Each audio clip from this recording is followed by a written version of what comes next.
All right. Let's get wild. This is Wild Philosophy with your host, Wild Phil, and for real, no cap, we be bussin' with Justin Arceneaux, right? Is that how you said it? Arceneaux? Yeah, that might be the whitest and blackest way someone likes. Or the whitest way someone's introduced me as like a black guy, I guess. Yeah. I'm trying to keep up with my stepkids lingo. Okay. So yeah. Are they black or? No, Oh. I thought that's like a I thought it was like a Zoomer thing. Yeah, no, that'd be kind of funny if they were and you like talk to them. Like you ever watch Everybody Hates Chris? Yeah, you know, like the teacher that like.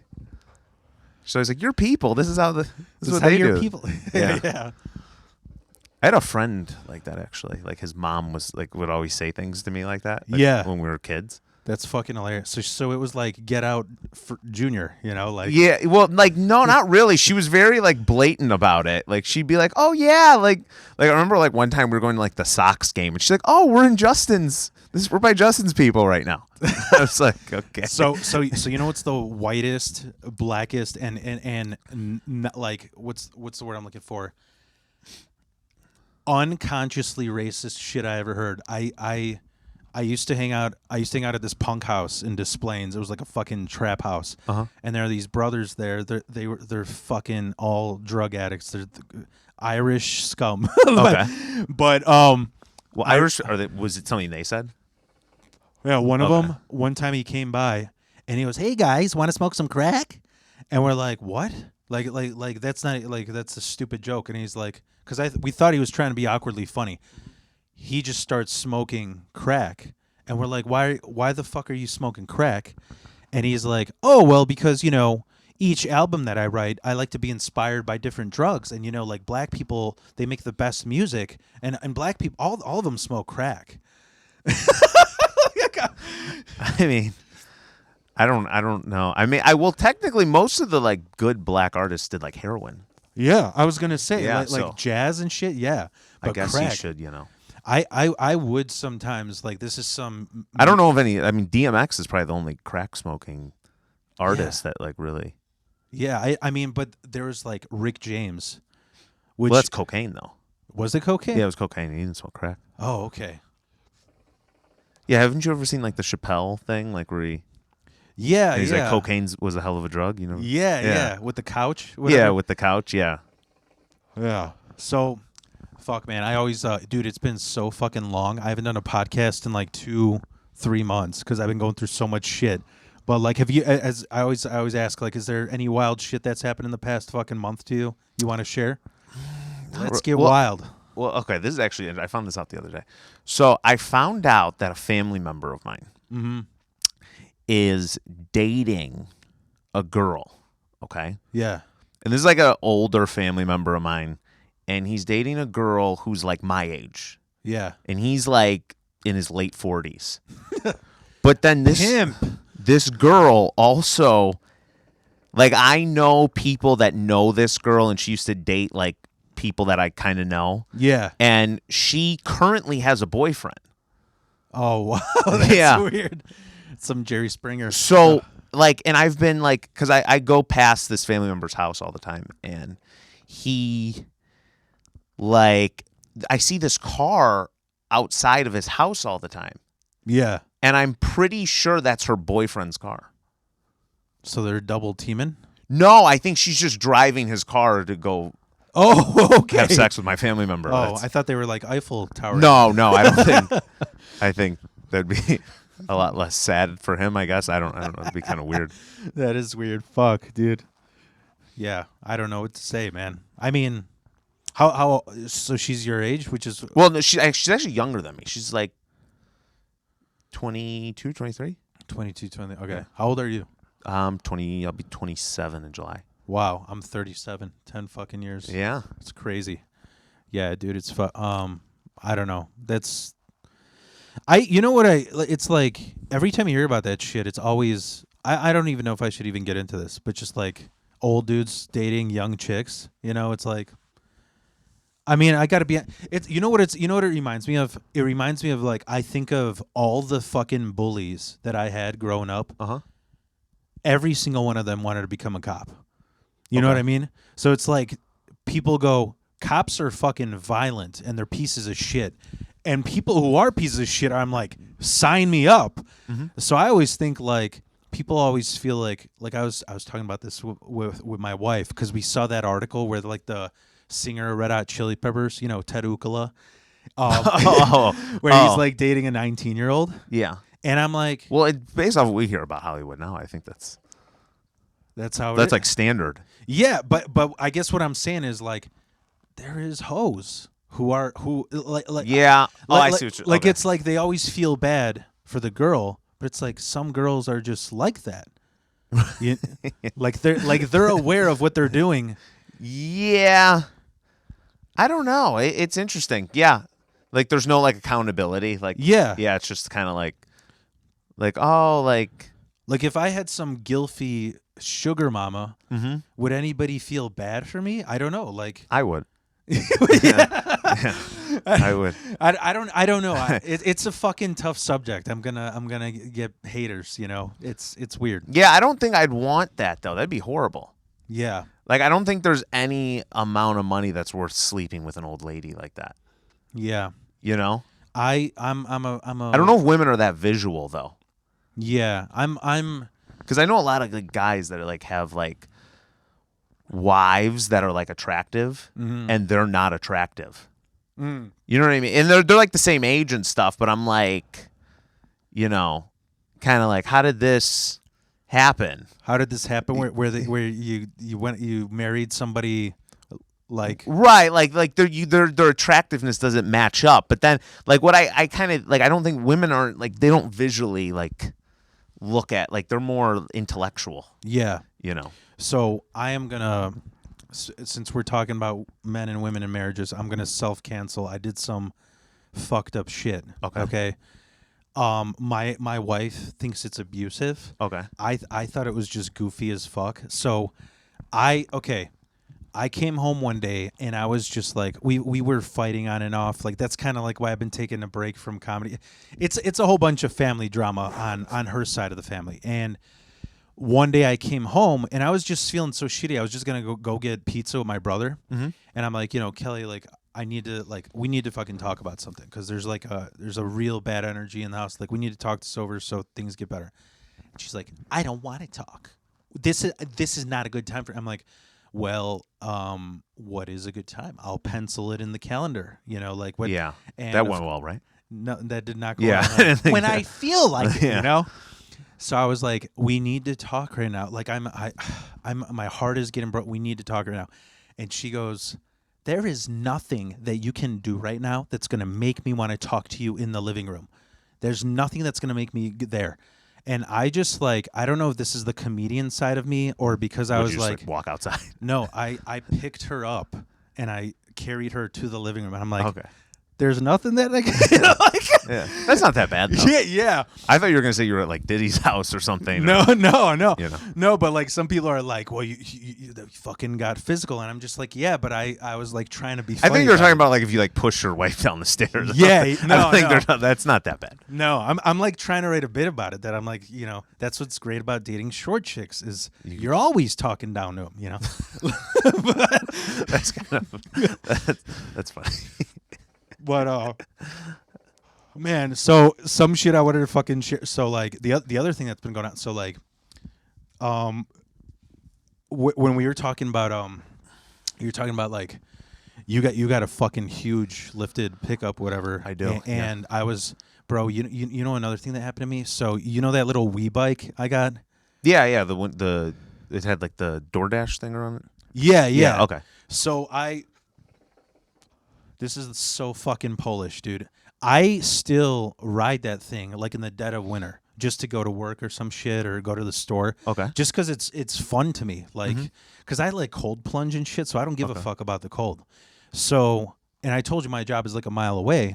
So one morning I go to work. I'm like, I'm going to be there in like 5 minutes. I have 15 minutes till I start. First turn out of my, like this whole parking complex thing, I eat shit.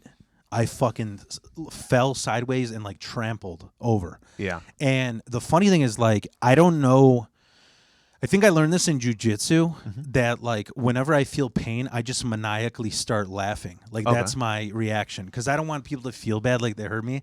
So I just like ate shit, got road rash all down my arm, all down my leg. It like tore my fucking pants open, and then I just threw my helmet down and I start laughing maniacally. There's an old lady walking a dog, and she's like, "Do I need to call the police? Did you hit your head a little too hard?" And I'm like, I'm fine. I'll be fucking and. What are they going to do? Show up and arrest you because you fell off your bike? He's being weird. Yeah.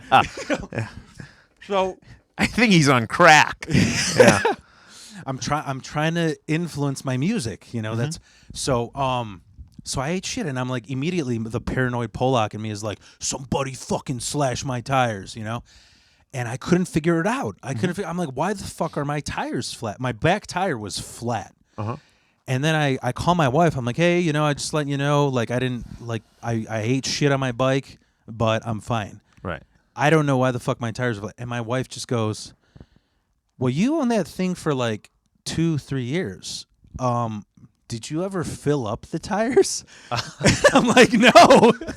So you've never put air in them? I never put air in them. Not once, dude. Never. Oh. So it, because of the cold. Right, yeah, they lower.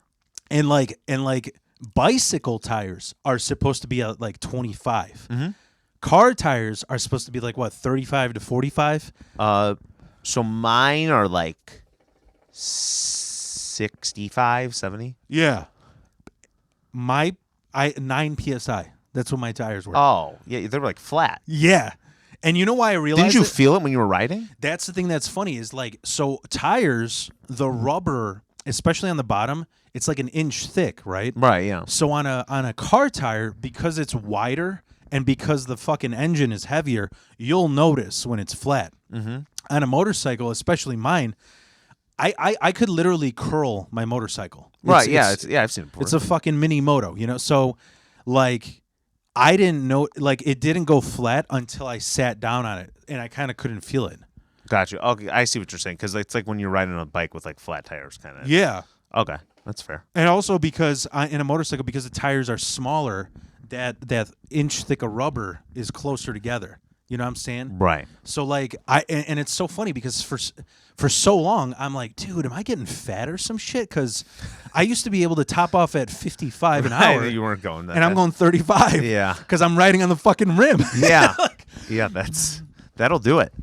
I'm glad I didn't. I almost really got fucked up because my when I ate shit, it, you know, the handbrake, it curled into a circle, like a downward spiral.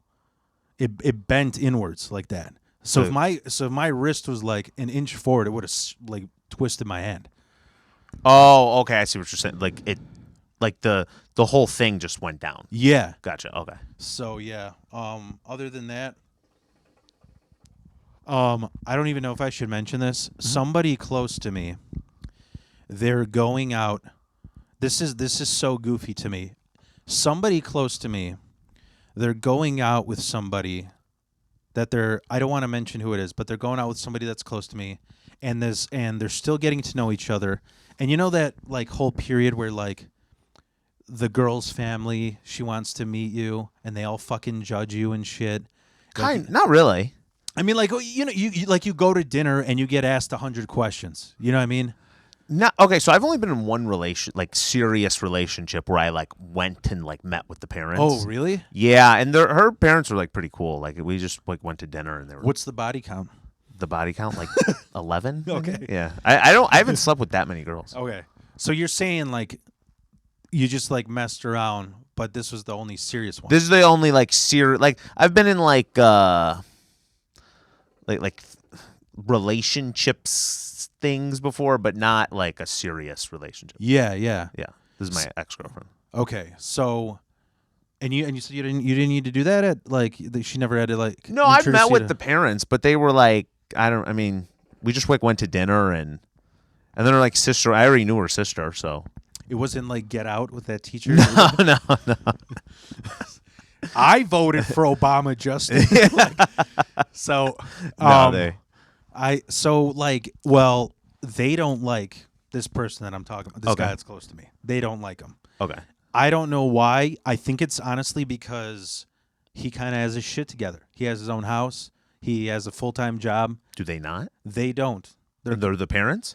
Well, I'm talking about like this girl's sisters and shit. Oh. Like they're all like renting in their 40s and shit. They're just She's just mad no one wants to be with her, basically. Yeah. Is she single?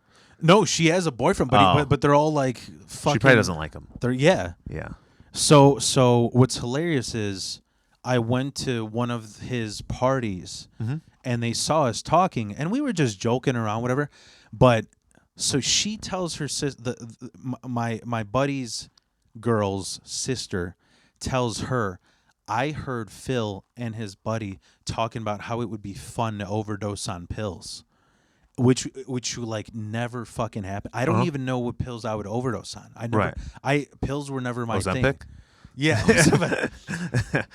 I actually, funny thing, when I was in a joke metal band in high school, we did a challenge where like we kept taking 6 laxative pills every hour until somebody shat their pants. Really? So, why would you do that? Because we were in a jackass and stuff. Like it was stupid as fuck, but.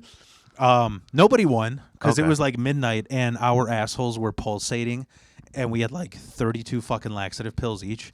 Right. So it was horrible. You know what makes me nervous actually is people my age that take like erectile dysfunction. Oh yeah. Like take like what are the blue chews or whatever? Yeah. Like, do you know a lot of people that do that? Yeah. Well, I have a lot of friends that like they'll get like drunk, and then they'll take or like those honey packet things. Yeah.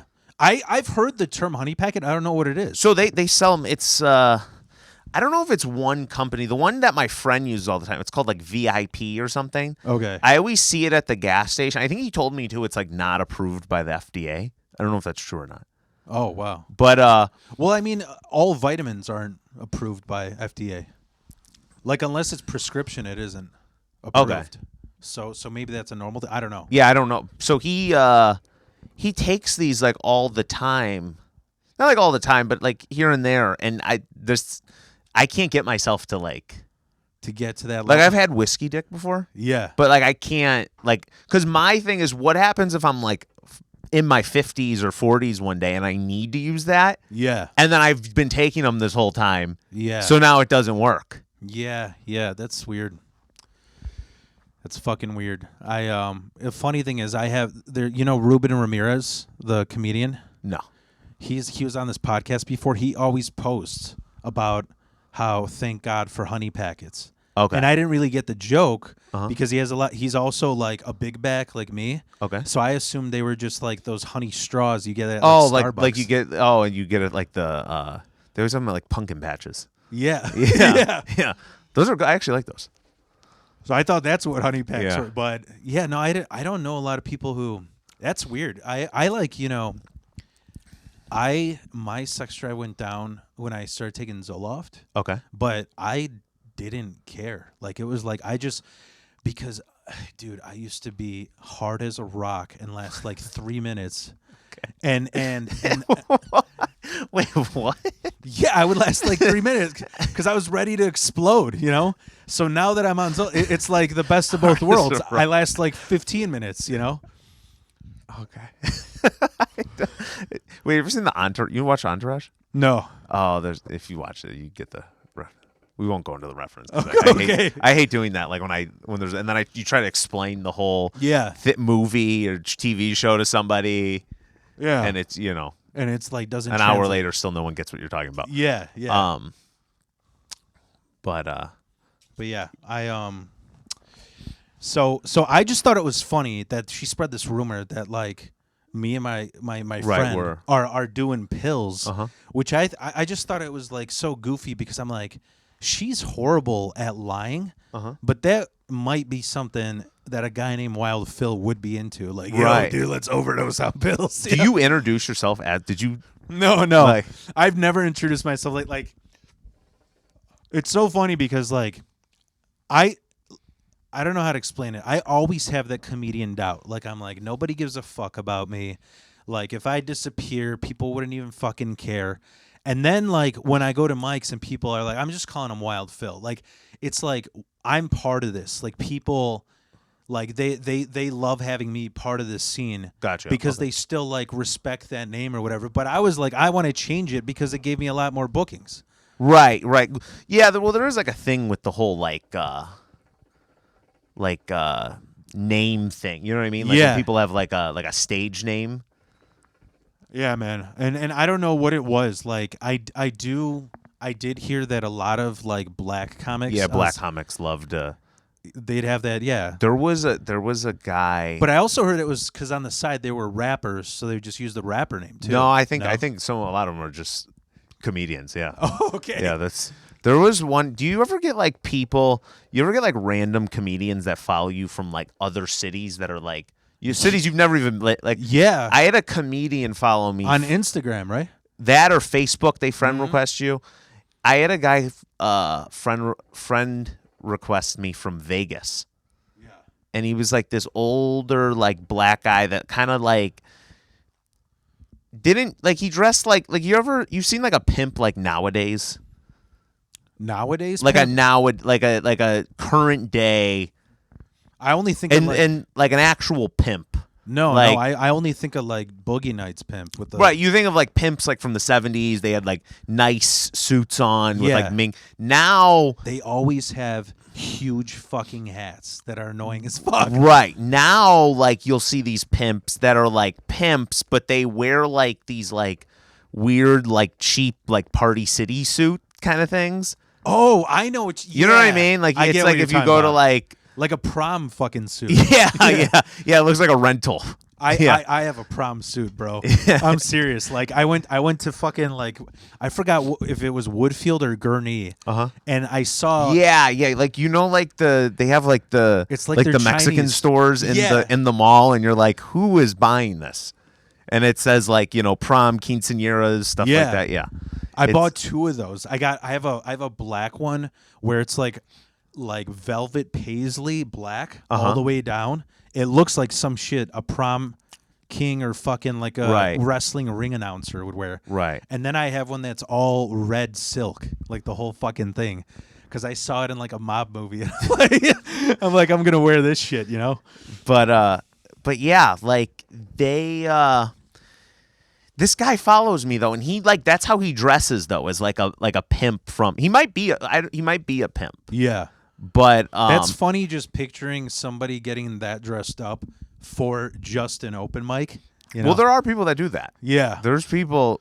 I went to in LA. I would go to like open mics, and people would have like costume changes. Yeah. I'm like, no one cares. I started doing that, like having like a look, because when I started at Joe's, I still had my welding job, so I had all these fucking holes around me that looked like I got like attacked by a gang of moths because it was all from the welding sparks. Right. So like for the longest time, people were like, "Does Phil live in Adam C's car?"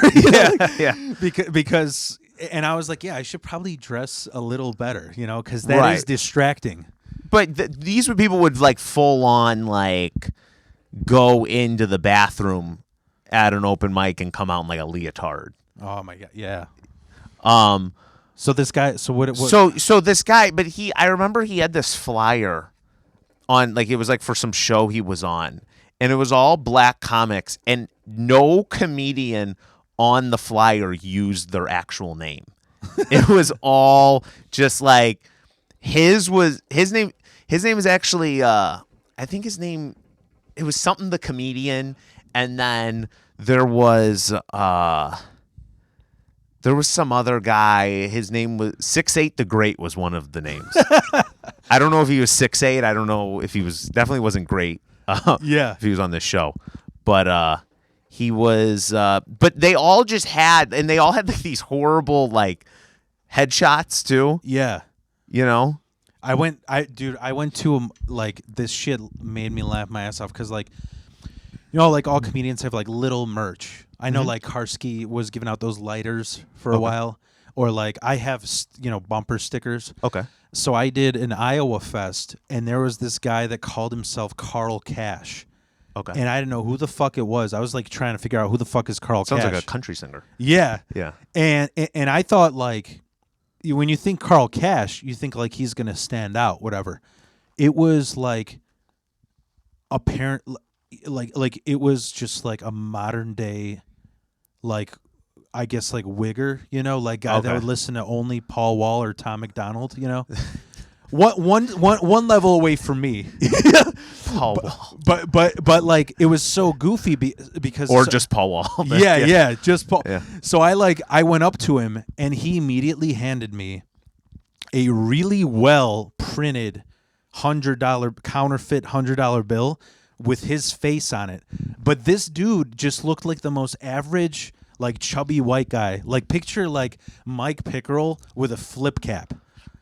Gotcha. So his like, you're talking like his merch was like the cash thing, like that was like his. But also like, what would you do with that though? That wouldn't be tacky. I don't know. What are you gonna show up in like a suit with like dollar bills all over it? You know what I mean? Like what? I'm just grabbing a coal reel. Oh, okay.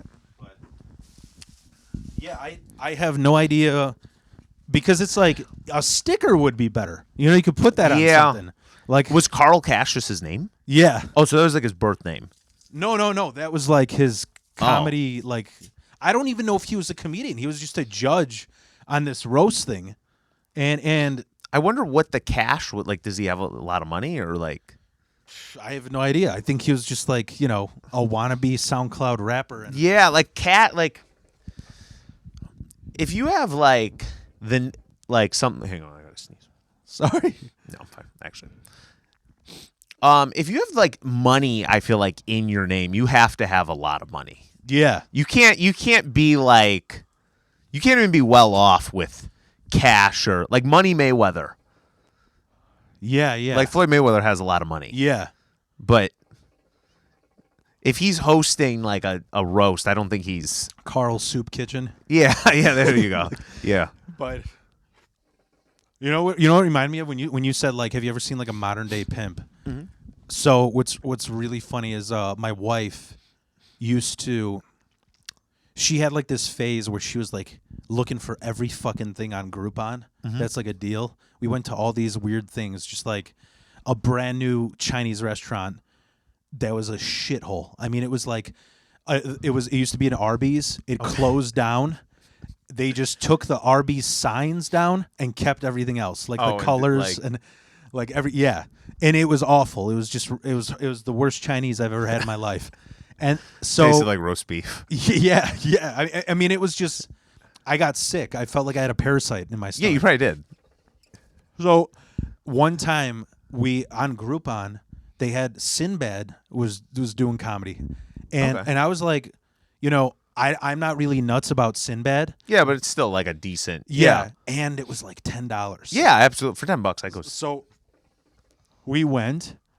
We were the only white people, and it was all like 60-year-old black dudes, but they were all dressing like they were 70s pimps. So I had like 4 pimp hats in front of me, and I couldn't see over. I'm not joking. Like it was. I don't know. I thought it was funny that like, I don't know. I just it's funny you mentioned that. I actually, so over the weekend I went to you know they're old if they hit you with the "ain't this about a bitch." Well, no, it's funny how you mentioned being like the only white person somewhere. I went a white friend of mine asked me to go with them to. You ever like hear like like those radio station like music shows they have like around like they had one over the way it was like WGCI. Yeah. So we went to that, and me and this person was the only white person they're white, but they were the only white person that was there. Yeah. Who was playing? It was like G Herbo and like it was like all like these, and all the rappers would go up there. They all did the same T Grizzly. Yeah. Like they all did the same thing. They had a guy up there like drinking lean, everyone was smoking blunts. Yeah. And he was the only. There's always a guy with a backpack too for some reason. Like there's some guy with like a Louis Vuitton that's backpack. The plug. That's yeah, the plug. he's just. It's like what you couldn't leave that in the dressing room for. Yeah. Yeah, and they just all do and they all hold the microphone like that, and you can't understand what they're saying. I should start doing stand up. Like that, like just like. Did it all for the nookie. Yeah. Well, like this. Yeah. I don't think any black people listen to Limp Bizkit. I know. I went to an event where I thought I was gonna be the only one. I went to fucking Bone Thugs at House of Blues. But they're like a big enough artist where Universal, yeah. Yeah, these are all like artists that only like maybe some younger white kids listen to it, but they're not going to this event. Yeah, it was all black people. Yeah. Only the only people that were white that were at this were the people that worked there. Yeah. And most of them weren't even white. Yeah. So it was just it was a decent show. It was fun. I almost went to an event so I love Gucci Mane. I think he's the best fucking rapper. But that's like another art. Like there would be white people at a Gucci Mane. But when he has events in Chicago, they're only like private at a black club, and it's like $1,000 a ticket. And I'm just like, dude, I don't know. Like, what if I pay this and I just get my ass kicked? I don't know if that would happen, but I mean, $1,000 is a lot of money to pay for. Gucci Mane. Yeah. I was like, dude, and then like I don't want to pay $30 to see him at like United Center with a fucking telescope. Yeah. I'm gonna be fucking just moving my hands back left to right at row 405. Yeah, I'll be honest with you though. Every concert I've been to at the United Center has been very good. I can't go. Wrigley's a good concert venue too. What? Wrigley Field? Wrigley. Yeah. Every concert I've been to at Wrigley was.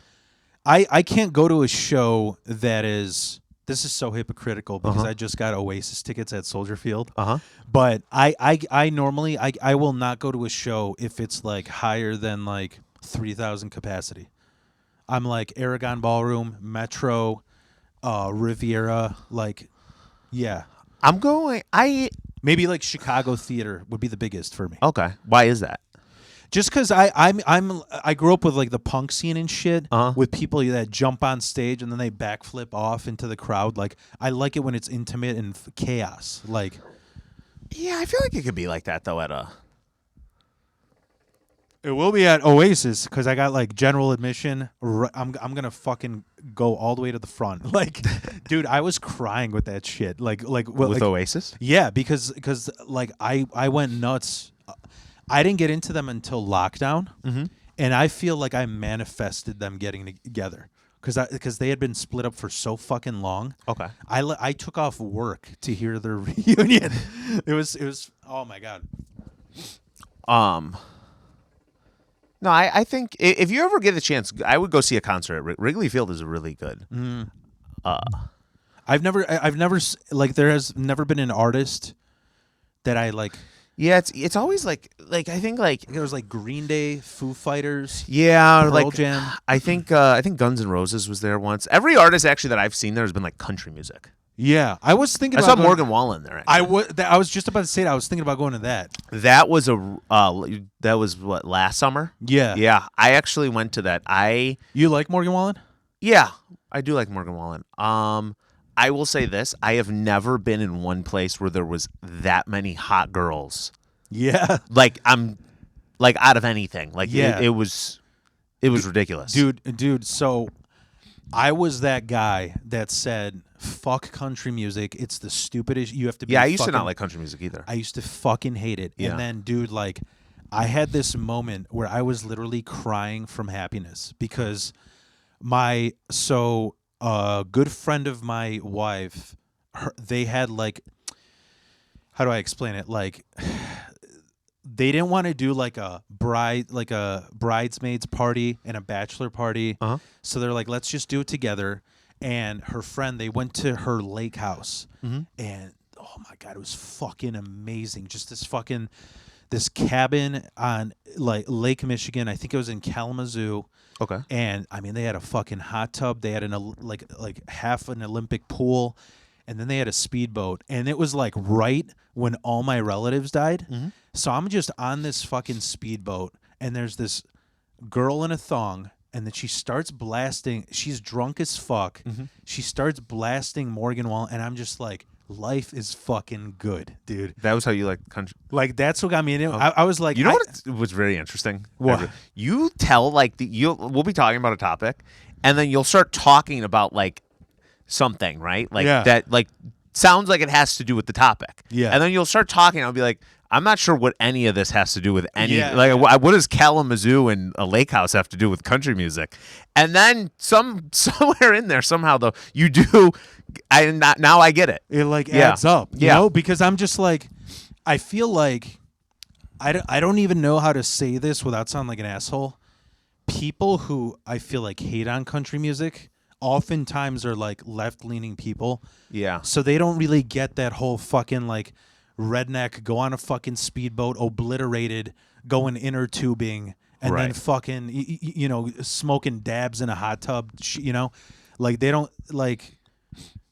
It was just like I was like this. I'll be honest, I've never heard a country artist talk about smoking dabs in a hot tub. I've missed that country song. I never heard that. I don't know if that one exists. I know. I was just like because Morgan Wallen's like, it's funny because people like country shit on him. They're just like, this is like country like girl. Watered down country. Yeah. Which it is compared, like it's not like Alan Jackson or something like, you know. But that is, it's like rap music though. Like what's rap music compared to what it used to be? Yeah. It's all like mumble rap and like, it's all like, you know, like this, like sad boy, like that's kind of like dying out, but like, it's all like very different. It's not like Run DMC. Yeah. You know, so I just think that's like with anything, like it evolves and the culture changes, and then the people that listen to the older thing think that their thing is so much better than the new thing, but it's like it's all just entertainment. It really doesn't matter. Yeah. You know, I actually love the newer rap way better. I don't know if I like it better. I like it all in a different, like, I like it all the same because it's just all entertainment. It's like watching a movie. Yeah. You know? But you know what I used to feel like? It's like, I don't know if I fully believe this because I'm kind of like a jack of all trades. I mean, I've been telling you, like, I produce music and this podcast, you know, and do comedy. But, like, I always used to look at, like, old gangster rap, you know, Tupac, NWA, Biggie, fucking, you know, Big L. Just, I would look at all that, Wu-Tang, I would look at all that stuff and I would think, like, these are guys that put 50% of their energy into, like, mugging somebody. So, like, how much of their energy are they putting into the music? Right. You know? Well, I don't know if I agree with that, though.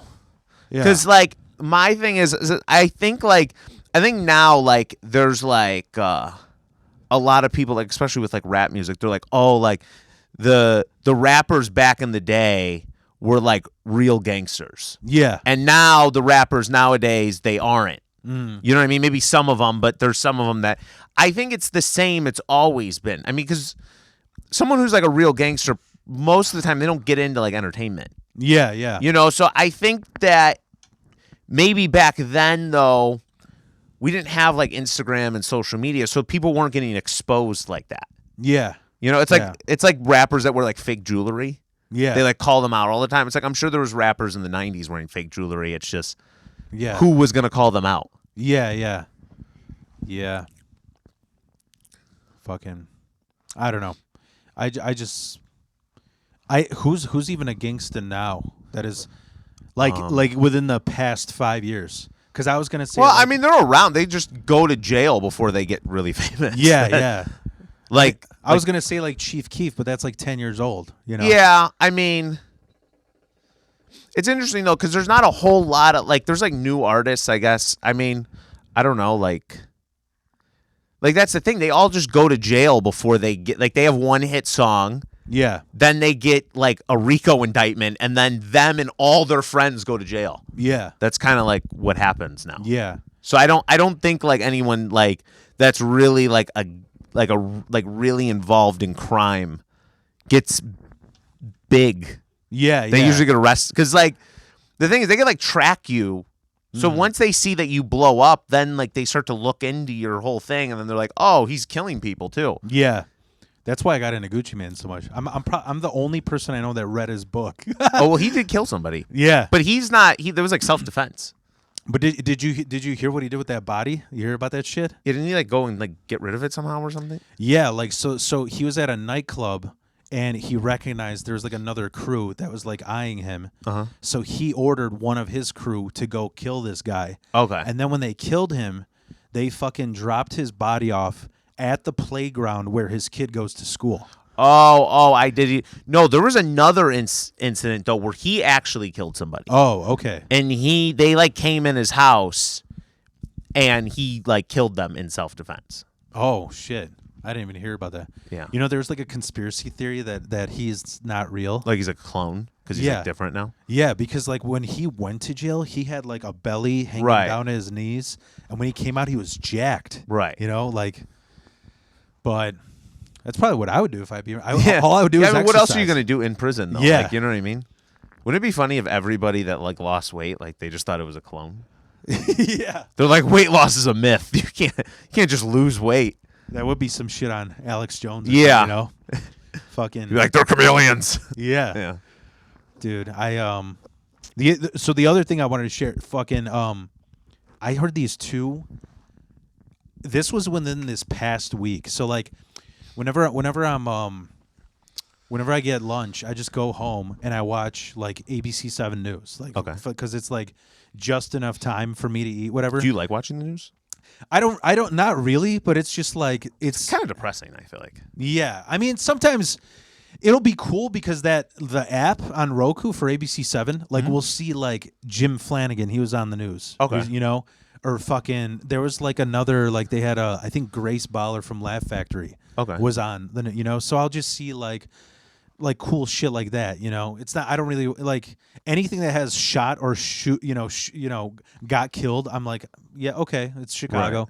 Nothing new, you know. Mm-hmm. But I saw these two fucking news headlines and I was like, this is amazing.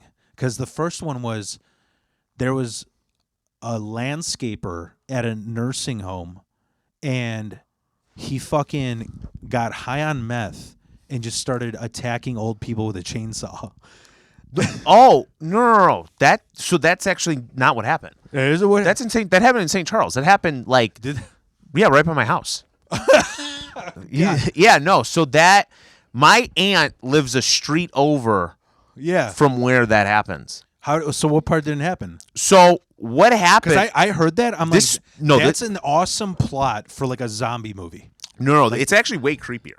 It's way creepy. No, so this guy, from like somewhere in the middle of like Indiana by Lafayette, Indiana. Yeah, which is like 3 hours away. Mm-hmm. He just showed up to this nursing home that's in St. Charles. Yeah. On a day, it was like last week when it was like 10 below. Yeah. And with no shirt on, and just started to chop this tree down with a chainsaw. And then after he got done doing that, I guess, he didn't chop the tree down. He went into the nursing home and was threatening people with the chainsaw. And then the police came in and shot him. And then he's dead. But that is a good fucking plot for a horror movie. But it's weird. Like, I don't get why he came all the way from Indiana. You got to be from Indiana for it to make sense. Yeah. Is the way I look at it. That's just what they do in Indiana. Yeah. That's the way I look. I shit on Indiana so much in my bits. Mm-hmm. You know how I feel like Indiana is? It's like, do you like mafia movies? Yeah. You like Casino and Goodfellas? Yeah. Yeah, I just watched Casino last week. It's so funny to me when you see like, let's just be honest, what a fucking man crush Rob De Niro is, or fucking Al Pacino, right? And then you see how they really look. Oh, the people in real life. Yeah, right. It's like they look like the Papa John's owner. You know, like it's just like it's like have you ever seen like the movie Goodfellas? Yeah. Like like in the movie they have Ray Liotta play the guy, right? Which like Ray Liotta, like I wouldn't say he's like extremely good look, but he's like normal looking. Yeah. And then you see what Henry Hill, the guy who's actually from Goodfellas, really, he's like the ugliest person you've ever seen in your life. Yeah. Yeah, and you're like, holy shit. That's how I feel Indiana is. Where like the gangsters in like Bronzeville and Inglewood, Chicago, are like the actors in the movie because they look so well, and then the people in Indiana, they're like they're like fucking albino and have a lazy eye, like that's. Like, you know what else? Like, have you ever seen the guy Like casinos actually like that. Exactly. Yeah, you're talking about the guy that actually ran the Lefty Rosenthal. Yeah, he's like extremely ugly. He looks like Dick Van Dyke. Yeah, he's like really tall and lengthy and odd looking. Yeah, just like a I don't even know how to explain, like a goofy, like Jewy. Yeah, he night looks like host. he looks like a weird member of the Rothschilds family. You know what I mean? He's like, he's very not. It's funny you said because I was looking at that last week when I was watching the movie. It was like Robert De Niro and him look nothing alike. Yeah, but Joe Pesci and the real guy do look alike. Tony Spilotro. So it's actually interesting. I know, I know like one of his like relatives. Yeah, like, and she has that his name was Tony Spilotro. Yeah. Yeah, like one of his I think it's like granddaughter or niece or something like that. Yeah, they actually had a third brother who he was a dentist. Yeah, I think that's like his kids or something. Yeah. Yeah, but I know like her daughter dated my cousin. Oh wow. Yeah. Those are fucking great movies. Very good movies, yeah. But the other news thing that I fucking heard, did you hear about this suitcase killer shit? No. In Florida? I don't. The thing is I'm so uninformed on things. I don't watch the news ever. See, that's part of the reason why I do sometimes, because sometimes you get good material. I just don't like. I'll go on YouTube, and that's how I find my information. That's your news, and it's like my algorithm is all like Vlad TV and mob videos. So So it's not really. You have that Francesi guy on a lot. Yeah, right? Yeah, like that guy. Or like what's the other guy? He's not like a mob guy, but he has Valuetainment. You ever watch Valuetainment? I have. I know that name. Yeah. Yeah, he's like Armenian or something, I think, and he interviews a bunch of people. Like that stuff pops up. Yeah. On my feed, not actually things that are important going on in the world. Yeah. So you know what sucks is like, dude, I'd get so much shit in the comedy scene if you saw my algorithm because. So there's a channel called Jubilee. Have you ever heard of that? Yeah, I've watched Jubilee. Yeah, I watched those. Yeah. So where they have like two opposites. Just argue each other. Yeah, that's fun to watch. Like they get like a really like liberal person. Yeah. And they get like a really far right person. Yeah. And they just argue about things and yeah. And I used to want to do review videos on it. But then I was like, dude, like this is stupid to go like if you're gonna go into politics, it's gonna ruin comedy for you. That's just how I feel. Or you're gonna be like labeled as like a far right, comedian or some shit. Yeah. Well, unless you found a way to do it where you're not. Yeah. Where you make fun of both sides. Yeah, like where it's very neutral. Yeah. That'd be tough. You just have to pick and choose what videos you. So but as soon as I started watching Jubilee, it was all like leftists losing it, or fucking Matt Walsh, or Alex Stein or Ben Shapiro, Yeah, they always find like it's like why don't they make a video where it's like two people like kind of on the same like this, I don't know if this is like white of me or because I was raised in like a respectful whatever Catholic upbringing. It fucking drives me nuts that like these days everybody interrupts each other. Yeah, you can't fucking like you. It's just people talking over each other. Yeah, I'm guilty of doing that. I do that a lot. But I mean like. I don't know. Oh, you mean in the Jubilee videos, though? Yeah. Well, those people are like, I mean, first of all, like if we're talking over each other, we're just shooting the shit. That's right. Fine. But you also got to like ask yourself, what kind of person is like, I want to be in one of these Jubilee videos. Yeah. You know what I mean? Yeah. I like watching them, but I've never been like, this would be fun to be in. Yeah. Those are people that are like those are like. Them and like the people donating like plasma are like in the, you know what I mean? They just need money. They're trying to pay rent. Yeah. That's true. Because you got to wonder where even Jubilee is located to where they're like looking for applications or whatever. Yeah, I don't. Do they have a location though? They probably It's definitely in like Los Angeles. Yeah, because there's not that, like, they can't have that in Nebraska. Yeah, you know what I mean. It's got to be somewhere where there's like a big like melting, or like New York, where there's like a big melting pot of people to draw from. Yeah. Unless they're like flying people in. Yeah. So this fucking next news story, I'm glad you didn't hear about it because it's so bizarre. I'm like, I saw this meth chainsaw thing, and I'm like, all right, that made my day. I don't think that's going to be anything better than that. And bro, this suitcase thing. So first they say the description, I'm like, oh, this is just a bunch of like 20-year-olds on Xanax or something. It was like a late 40s couple. There's like they're both meth head skinny. Okay. It's like a white trash woman and then like this skinny Mexican guy. He kind of reminds me of Tito, just like real gothic and like pirate earrings and shit. And it says they were trying to be kinky, so they were going to play hide and seek naked. And the woman goes, why don't I put you in a piece of luggage? That'll be fun. She locks him in this luggage.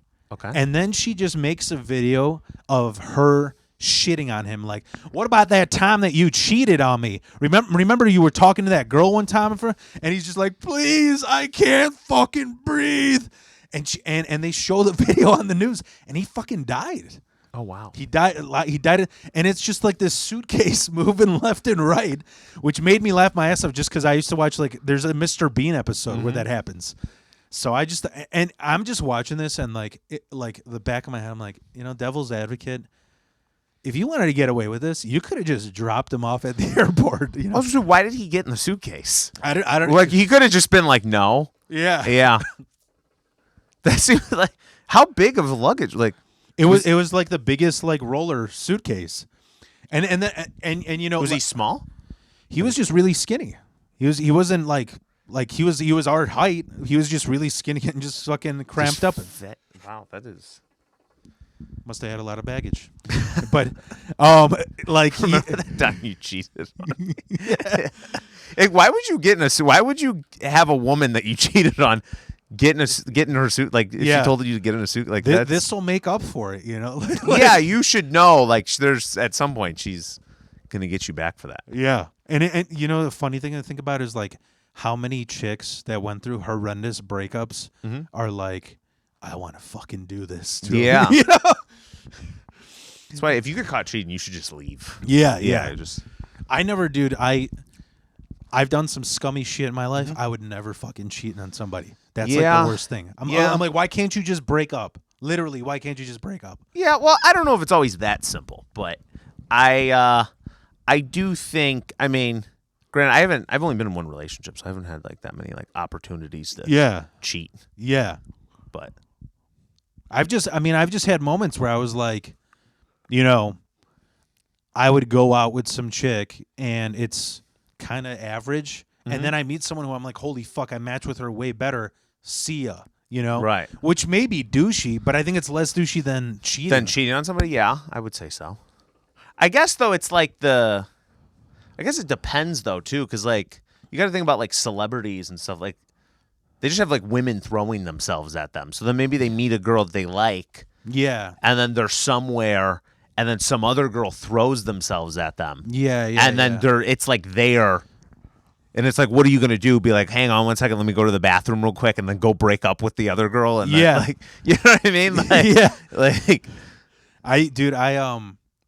so this is so fucking dark, but the part that made me lose it about that news case was when the dude that was in the suitcase, first they show his mom giving that like grief speech in court, and she's just got a thick like Latino accent. She's like, nobody ever think that your son gonna end up in suitcase. How do you pass on the legacy dying in a suitcase? I was losing it, dude. Did he have kids? Yeah, because then right after that, then they interview the son, and he's just like, yo, man, it's fucked up. I mean, like, how many dads die in a suitcase? And I'm like, dude, this is a fucking Curb Your Enthusiasm episode. Yeah, why did they interview these people? Yeah, like, why? You know what it reminded me of? Like, you ever see Cable Guy? Like Larry the Cable Guy? No, like the Jim Carrey movie from the 90s. No, I haven't. There was like, so it's a fucking hilarious movie. It's a once again, like I'll just briefly describe it, but it's basically like Jim Carrey's like this like really lonely kind of like sociopath who's been raised by his TV. Okay. And he like blackmails Matthew Broderick into all these things because he hooked him up with free cable, and he just like stalks him. And like throughout the movie, they have like all these like cut scenes of like what's on TV, and they had Ben Stiller doing a parody of the Menendez brothers, and that's what it you know who Menendez brothers are? Yeah, the people that killed their parents. Yeah, and it's so funny like watching Ben Stiller. He's like, I think my parents got shot. Like it's. I think they were talking about letting them out. Yeah. I don't know, dude. I watched that documentary, and I'm kind of on their side. Yeah, like, they got molested. If your parents rape you, it is kind of like, what do you? Yeah, but I don't know, because I know, like, I've watched enough from being married and having to watch what the wifey wants. Yeah, I've seen enough documentaries where it's like, this is justifiable, you know? Right. Also, too, it would be pretty bold if they tried to kill somebody again. Yeah. You know what I mean? If they got out. Yeah. And then there's another police call. They're like, someone just shot my girlfriend. Yeah. With a shotgun that we bought at the Sports Authority. I mean, they definitely show, like, have you seen that documentary? No, I've seen documentaries before on them. Yeah. I've never. Are you talking about the documentary or like the miniseries? Oh yeah, I am talking about the biopic or whatever. Yeah, no, I haven't seen that. I've seen like documentaries and stuff. Yeah, because it definitely shows that one of the brothers was like really trying to cash in, and he doesn't give a fuck that he killed anybody. Right, you know? Right. Where he's like, because you remember why they got busted was because while he's in jail, that brother was like, oh, I'm gonna fucking make so much money off of a book, so he's telling this journalist all this shit about, like, I didn't give a fuck. I would have shoot him 24 times. Fuck that shit. And then it turns out that it wasn't a book deal. It was somebody like a mole trying working for like the police. Yeah. So they were trying to get evidence like to use against them, and he's the reason why they got fucked. What an idiot. Was that brother? Yeah. The other brother was real like emotional. Like he actually got really scarred and abused. Well, I'm sure the other one did too. He just dealt with it differently. Yeah, I don't know. That's but usually like in every scenario like that, there's one person that like feels like remorse, and then there's one that's just like, nah. Yeah. And he was probably following his lead. Yeah. And he probably talked him into it. Yeah. And he was like real impressionable. He's like, we're going to kill him. And he's like, I don't know if that. He's like, no, we're going to do it. He's like, okay. Yeah. Fuck. I don't know what other crazy shit's been going on. I've been writing. I mentioned to you. I've had like 18 songs in the back of my head of like alternative music. Mm-hmm. So I'm gonna release that album, which is gonna be amazing for roast battle material. Seeing the vulnerable side of Wild Phil. Okay. But like, but I can't wait. I can't wait to get it over with, because I'm just like, I've been getting a lot of like emails for booking. Okay. And I'm just like, I'm not even sending anything out. So I really gotta fucking like hone in. Yeah. You know, like this is my chance. Mm-hmm. Yeah, I agree. So that's what I've been doing. But so so how often have you been doing like comedy? How often? I took like a 2 to 3 week break. Just like flat break, just not complete flat, like, because I used to go 4 times a week. Right, yeah. So I went down to like 1 time a week. You know, okay. I go to like Babs. I like to go to Babs. I like that room. And I checked out Amber Dre's new. Yeah, I saw you there. Yeah, you're talking about the Double Dutch. The Double Dutch. Double dildo lesbo mic, you know. Yeah. I like that mic. It's it's something different, but it's mostly it's like an interesting venue. It is, yeah. The place, and some, like the last week I was there, it was like really loud. Yeah. That was the first time I went there. Yeah, because I think did you go before me or after me?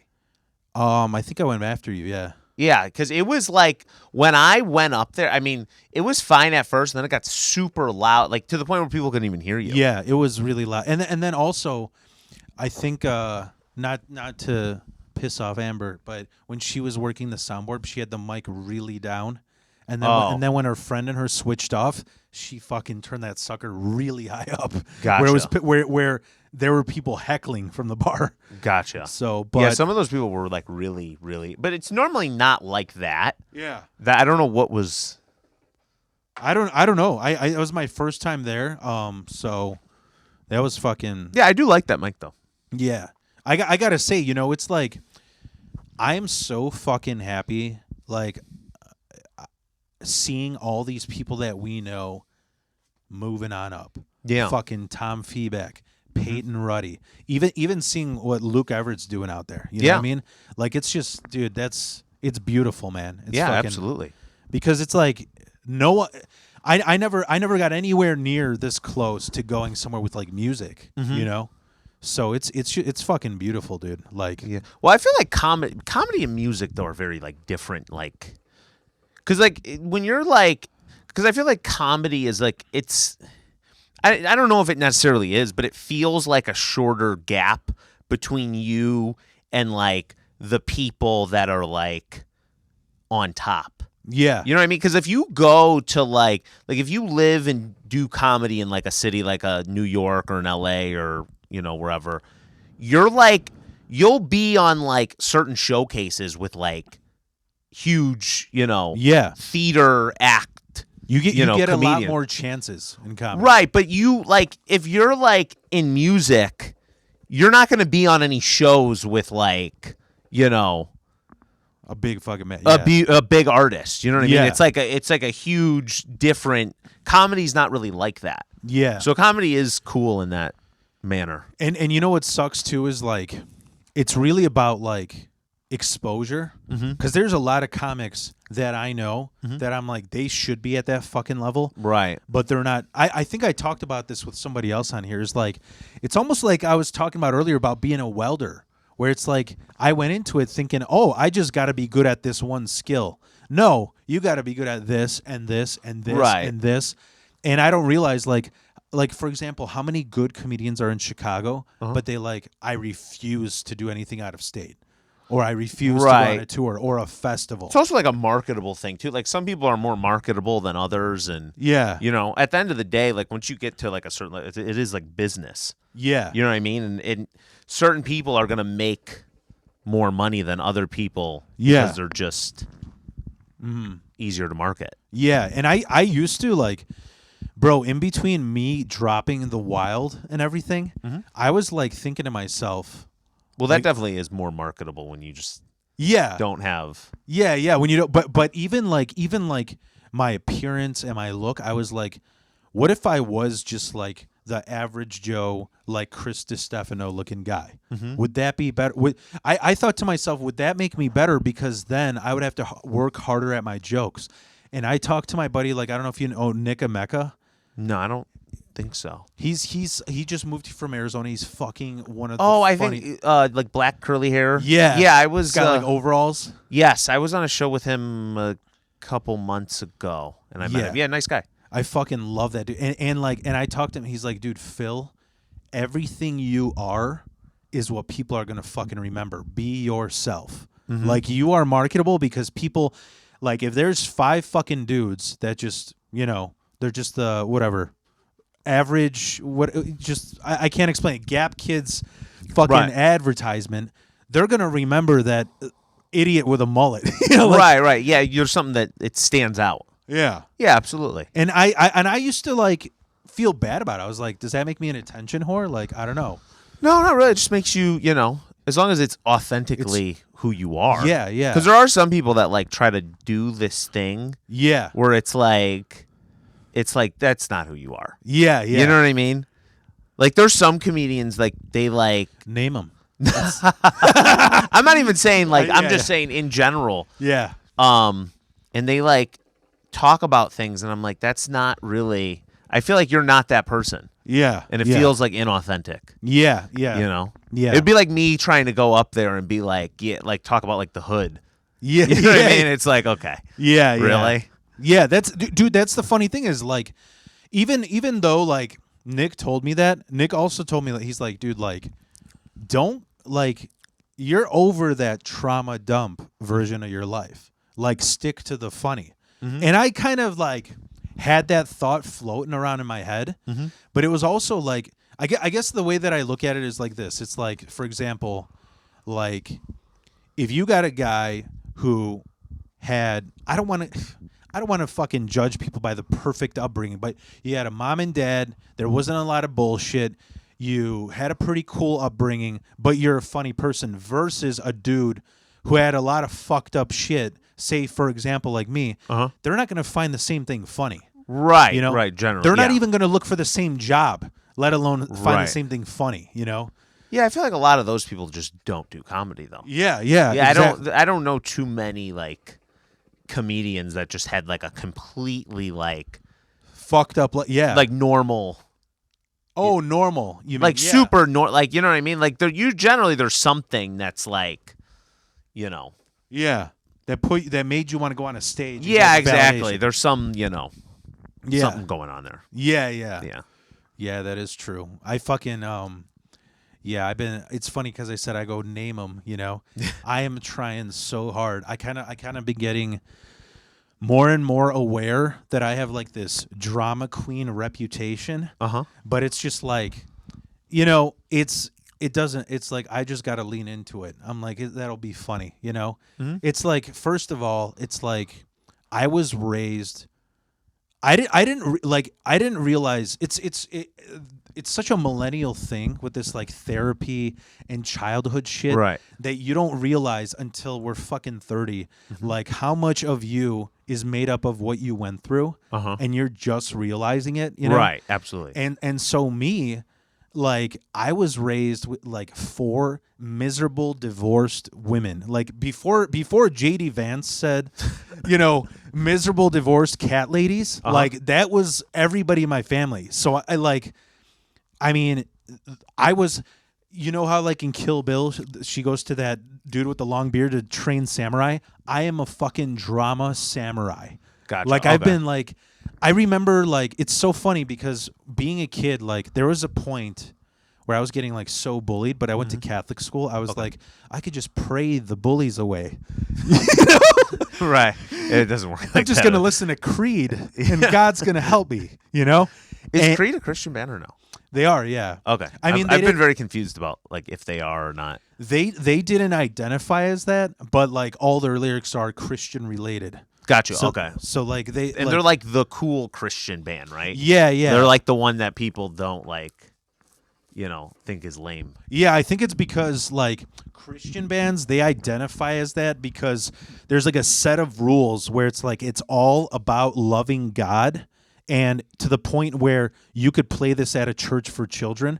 And a lot of Creed songs are about like addiction and like falling through life, like it's right. But they're doing it from like a Christian perspective. Yeah. Okay. And I'm really embarrassed that I know all this information about Creed. I shouldn't have.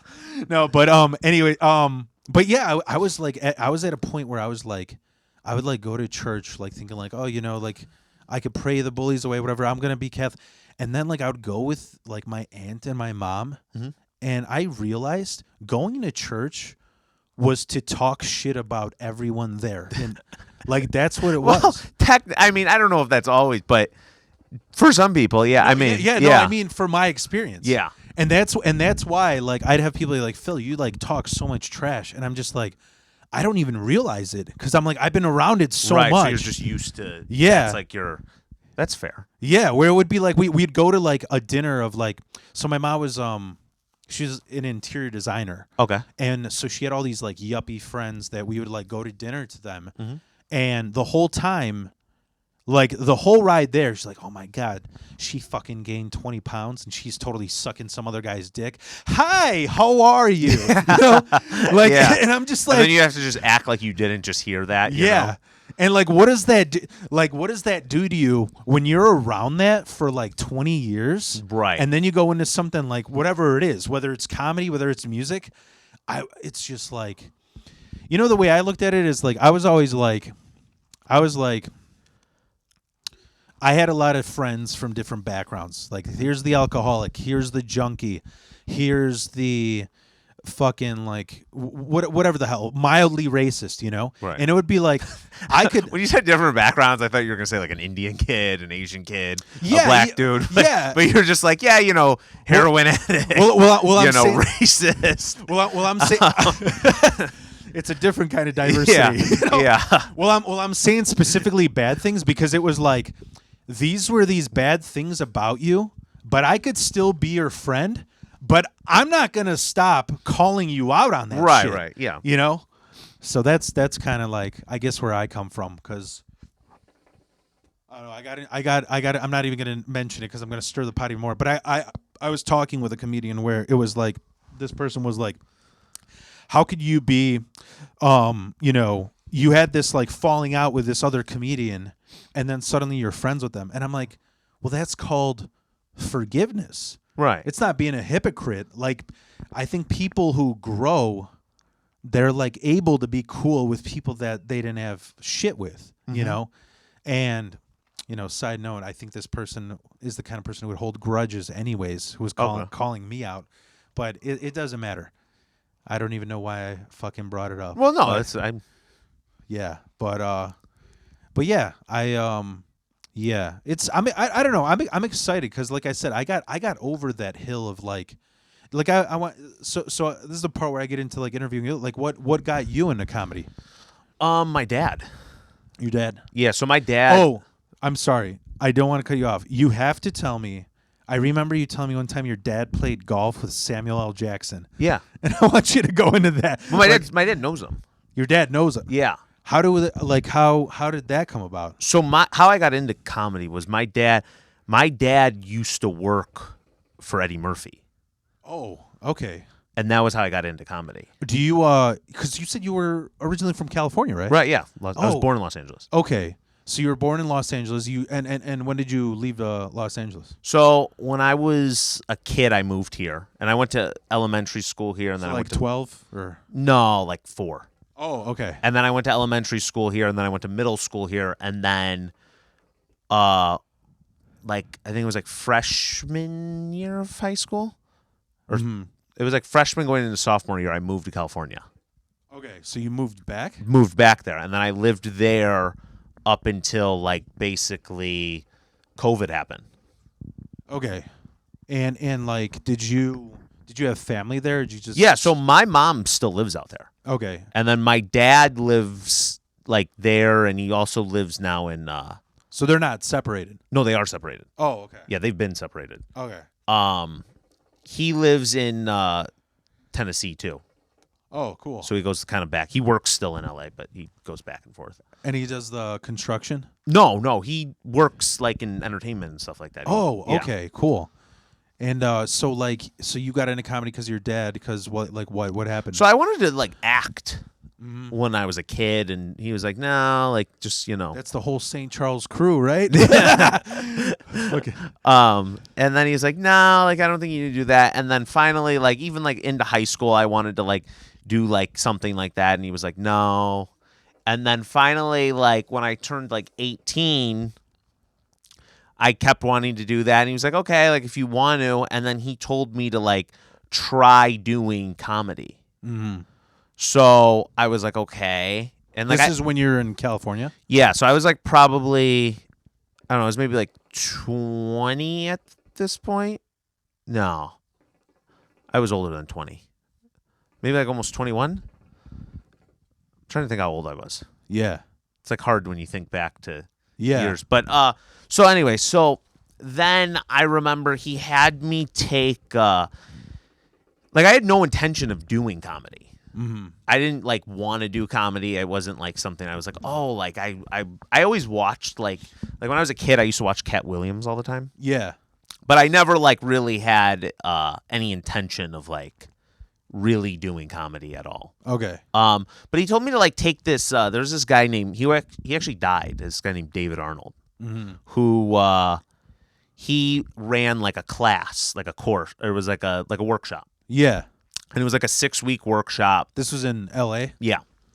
And it was like a 6-week workshop. And then at the end of the 6 weeks, you'd have to do like a showcase. Okay.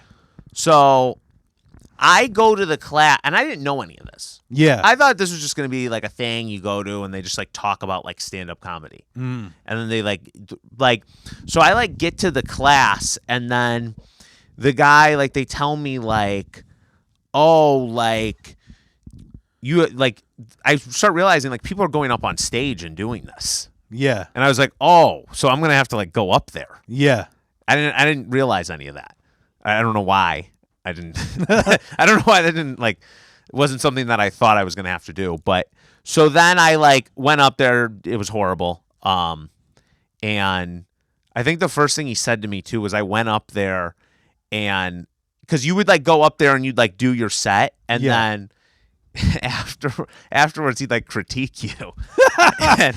and I think then he says not for the showcase. Like, no, this is just in the class. Like, you go up in front of, like, the maybe, like, 7 or 8 people in the class. Mm-hmm. And he goes, well, first thing you need to start with is you need to take the microphone out of the microphone and talk into it. Because I just talked, like, standing there. Yeah. And, like, because the microphone wasn't on either for some reason. I don't know why it wasn't on. But then I, like, went throughout the class, too, he would, like, make you go to open mics throughout the week. Yeah. And, like, the first week I didn't go to any, and, like, it was weird, too, because, like, it's weird when you go to something and you see, like, grown adults start making excuses.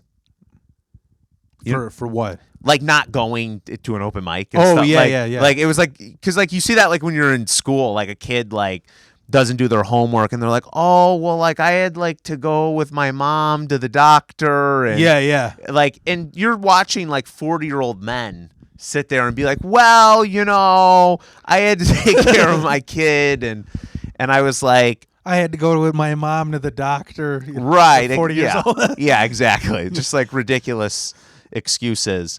So then I started, like, the second week, I started, like, going to mics and stuff, and it just was not going well at all for me. It was I was really like uncomfortable and very like nervous. In LA. Just doing comedy. Yeah. Like going to open mics, and it was going horribly. I was like, should I just get like drunk for this? Like yeah. But I was I know I have a close friend who he gets obliterated because he has so much anxiety. Yeah, I'm glad I never did that. Yeah.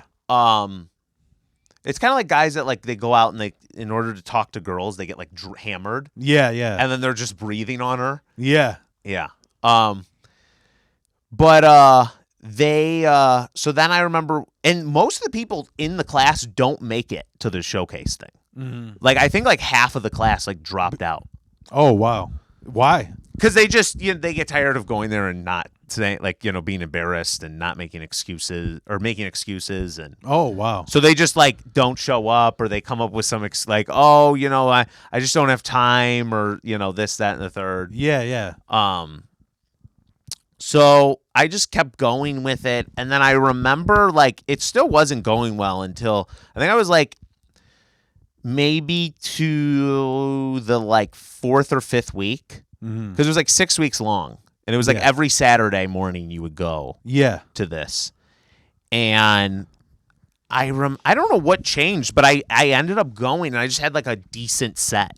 Yeah. And then I remember, like, the people were telling me, like, oh, like, that was really funny and everything. And I was like, oh, like, okay, maybe I can be okay at doing this. Yeah. And then I just kept doing it. And then I also got lucky because, like, I remember there was, like, a week in between, like, where he had to go tour somewhere or something. Yeah. So he left and then came back. And then we had another class, and then we did the showcase. And the showcase went well, too. Yeah. I did okay on the showcase. And then I just kept doing comedy. Yeah. Because I liked doing it then at that point. Yeah. It was something that I felt like I was doing well. So. Yeah, dude. I feel like those classes gave me a lot of confidence. Yeah, I think, well, a lot of people, like, there's like a thing with it, like, where they're like, oh, like, you can't teach comedy. Yeah. Which you can't. I agree. Because there was nothing really in the class that, like he had good stories and stuff.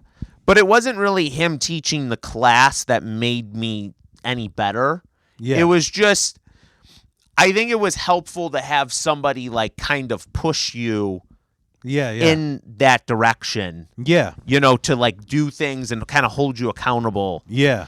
And it was a good structure too to have like to like kind of like go through starting comedy and like it basically just walks you through all like the beginning stages of comedy of like starting it, going to mics, and then doing like your first show.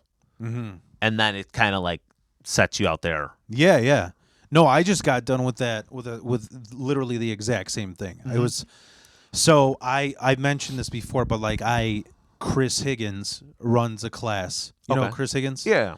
He's absolutely great. It's so funny. Yeah, It's so funny because like I've invited him on the podcast a bunch, but then I see that he has a bit about how he's really not confrontational. So he's told me like 4 times that he'd be down to go on. Oh, but I think he just doesn't want to go on. Which is cool. He's like, yeah, sure, sure, and then you, So, but anyways, you know, I took so he had an intro class. And then he had a like more advanced class, which I did 2 years ago, and it was the exact same thing. 6 weeks, you're working the thing, and they give you critique. And the way he did it was really cool. It was just like, yo, so here's what we're gonna do. Every single one of you has an experience that is inherently you, and that is funny. Right. So what are you, quote unquote, good at? Like fill in that Mad Lib. Like, what is it that you can talk about that is relatable, but that happened to you, you know? And then he kind of gives like, well, you should go into this. This is sort of funny. Well, you should go into you know? And that's the thing that's great is like, the first time I took the classes, I was like, I'm not fucking funny. This is horrible. Because you're only doing your set in front of other motherfuckers who want to be funnier than you. But then when you do the show in front of the general public, they're like, "Oh my God, you're fucking hilarious," you know? Right. See, in the class that I took, that wasn't like that though. It wasn't like that. No, that was they were all pretty like supportive, believe it or not. Oh, okay.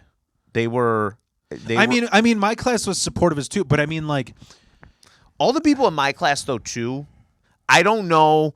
So the people in yours, was it did they just were they people that had been doing comedy for a while? No, it was people who just like started out. Yeah, that's how this was. It was mostly like newer people. So yeah. They I don't know, they were very supportive, and the showcase was like a really like crowd-wise great show. Yeah. Like it was packed, like yeah, that's the same thing with like so I think I took Chris Higgins' class the most amount of times because what happened is like I'm in that period now where I'm trying to transition from shock to strictly funny, you know? And what I realized is I didn't have a solid 5 minutes that is not offensive. So I literally took this class just to be like, if this is Chris Higgins and Lincoln Lodge approved, this is my new 5. This is what I could send out to Zanies, to Laugh Factory, to fucking Comedy Bar. Like, this will be my thing. And, dude, it like, I almost choked up because, so here's what's funny is like, every person in the class, the other thing that's funny is the only other person that took it as many times as me, Amy Simon, was in my class again. Okay, so we've been in the same, which is, it's so funny because like it's just like I was like, I'm gonna be the only one in this thing, you know.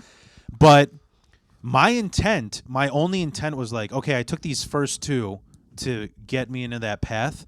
I'm doing this one strictly because I want clean shit. Right. And what's funny is the way it's supposed to go, or like the normal way is, you come up with a bit and then you just keep polishing it. You keep adding onto it, and then you got this masterpiece for the showcase.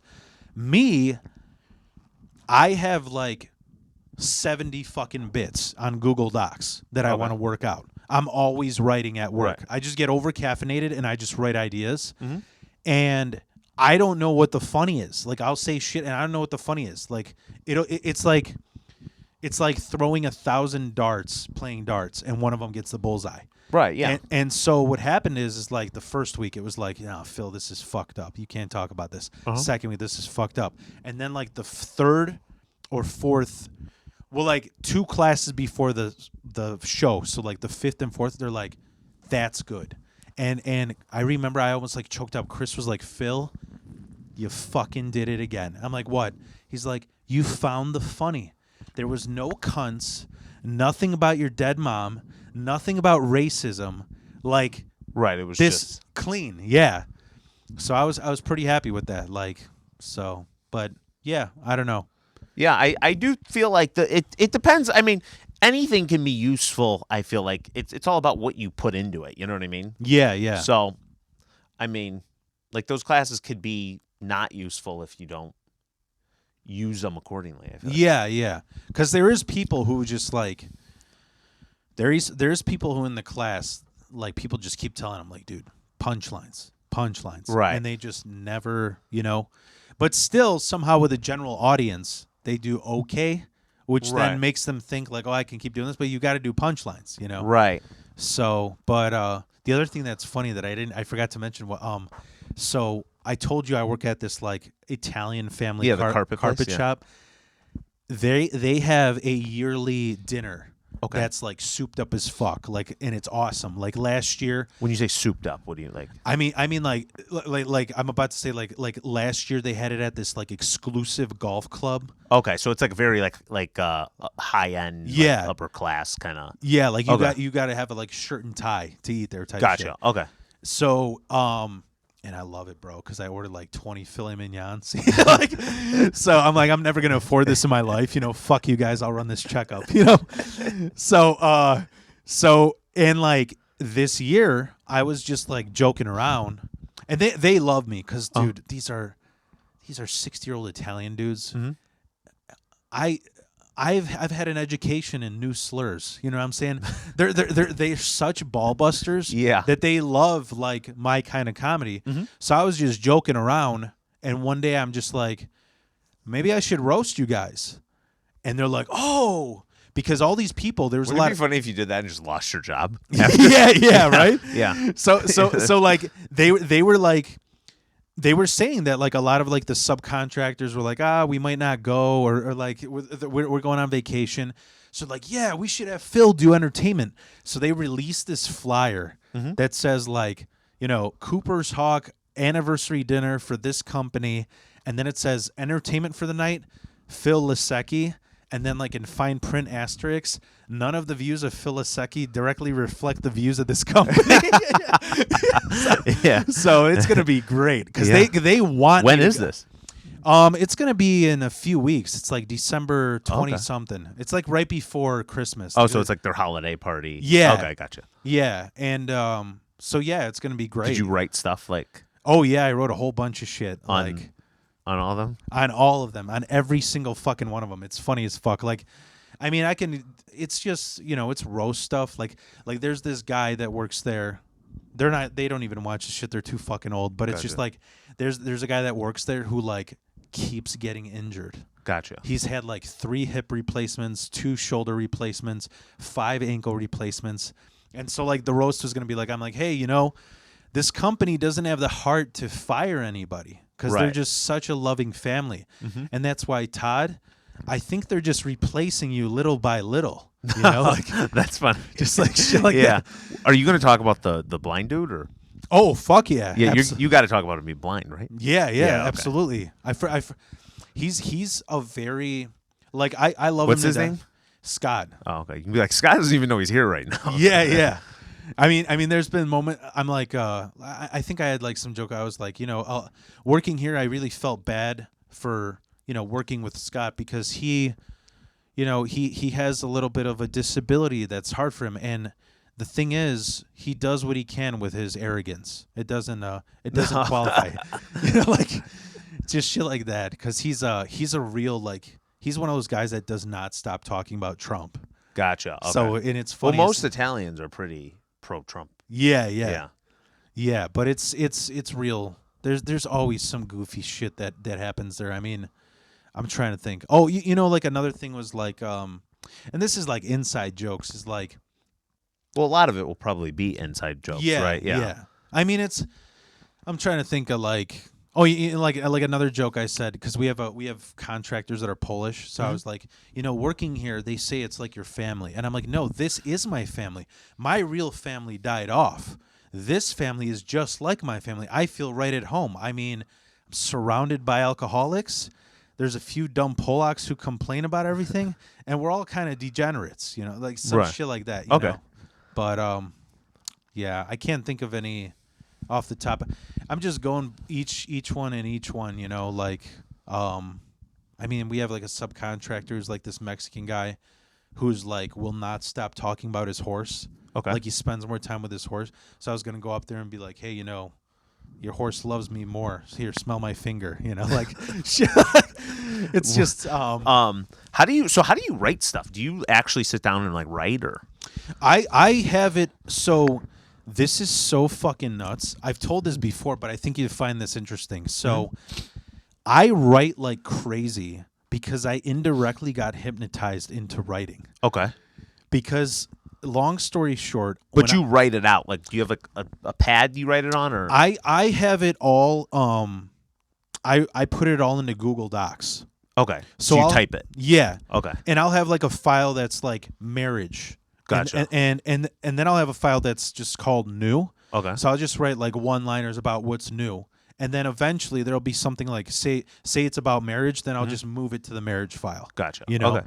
So I got it like real OCD, like organized. I literally have a fucking like laminated binder with all my jokes that I used to carry. Really? But that was like very. Are you very like organized?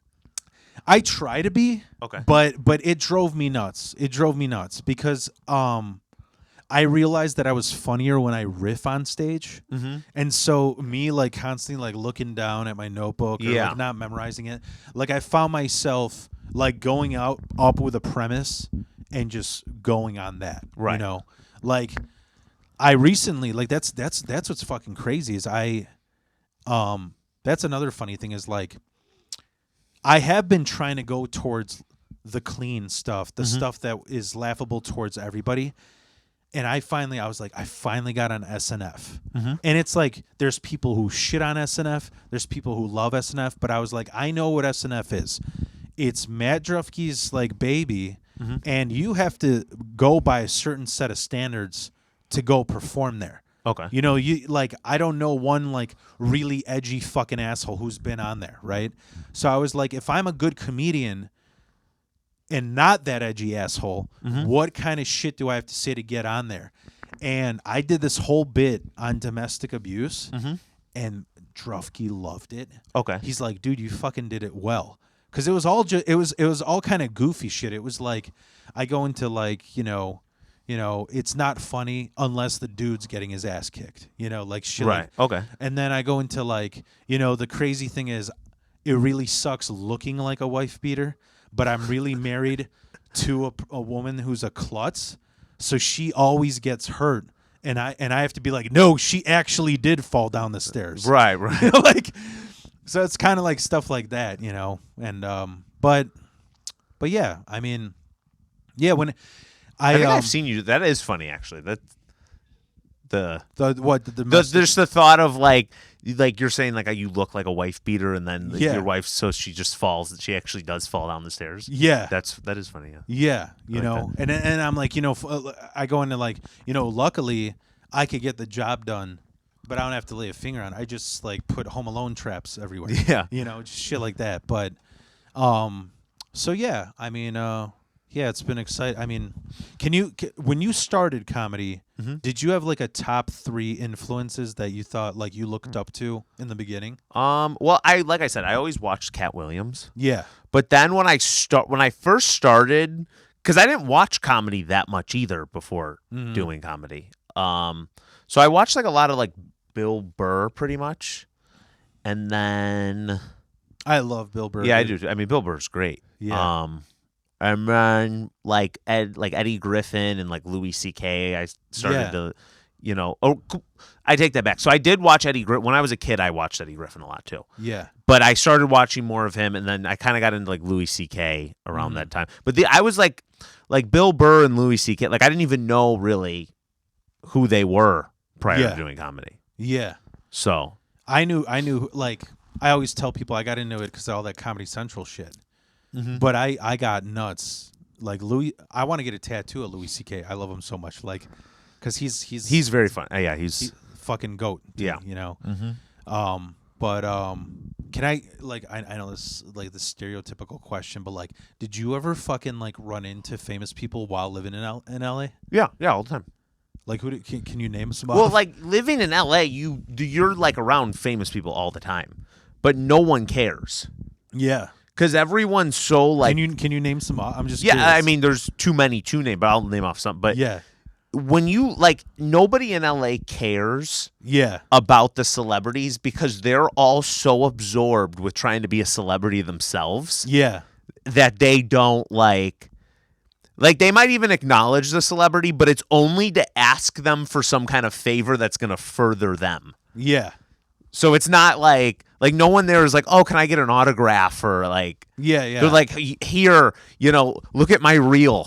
It's like so but no, so my dad like is friends with certain celebrities, so I've met a lot of celebrities just through that, like Samuel Jackson and Eddie Murphy and You've met Eddie Murphy? Oh yeah, multiple times. Oh man. Yeah, my dad worked for him. Yeah. So I've been to his house and all that. Oh shit, that's awesome. And then like when I was a kid, I used to go there and hang out like with my dad there. Yeah. So, I mean, I've met him tons of times. Did you run into people when you were doing that David Arnold class? Yeah. Well, so when you like, he would have like certain comedians come in. Nobody like really, really famous. But there were a few comedians he'd have come in and like speak and stuff. Yeah. But like he had like, who like Kim Whitley is? She's like she's like a more blonde. No, she's I'm thinking of Kate Quigley. Right. She's she's like bigger in like the black community. I don't know. She's in like a lot of movies. Okay. And stuff like that. But he had like her come in and speak and stuff like that. And then I mean, just even like at the comedy clubs there, you see like, like I've seen Bill Burr before. Like you go to the Comedy Store. Oh fuck. And like you can literally go there and like you're there with like Bill Burr, he's right there and you can like talk to him. Ron White.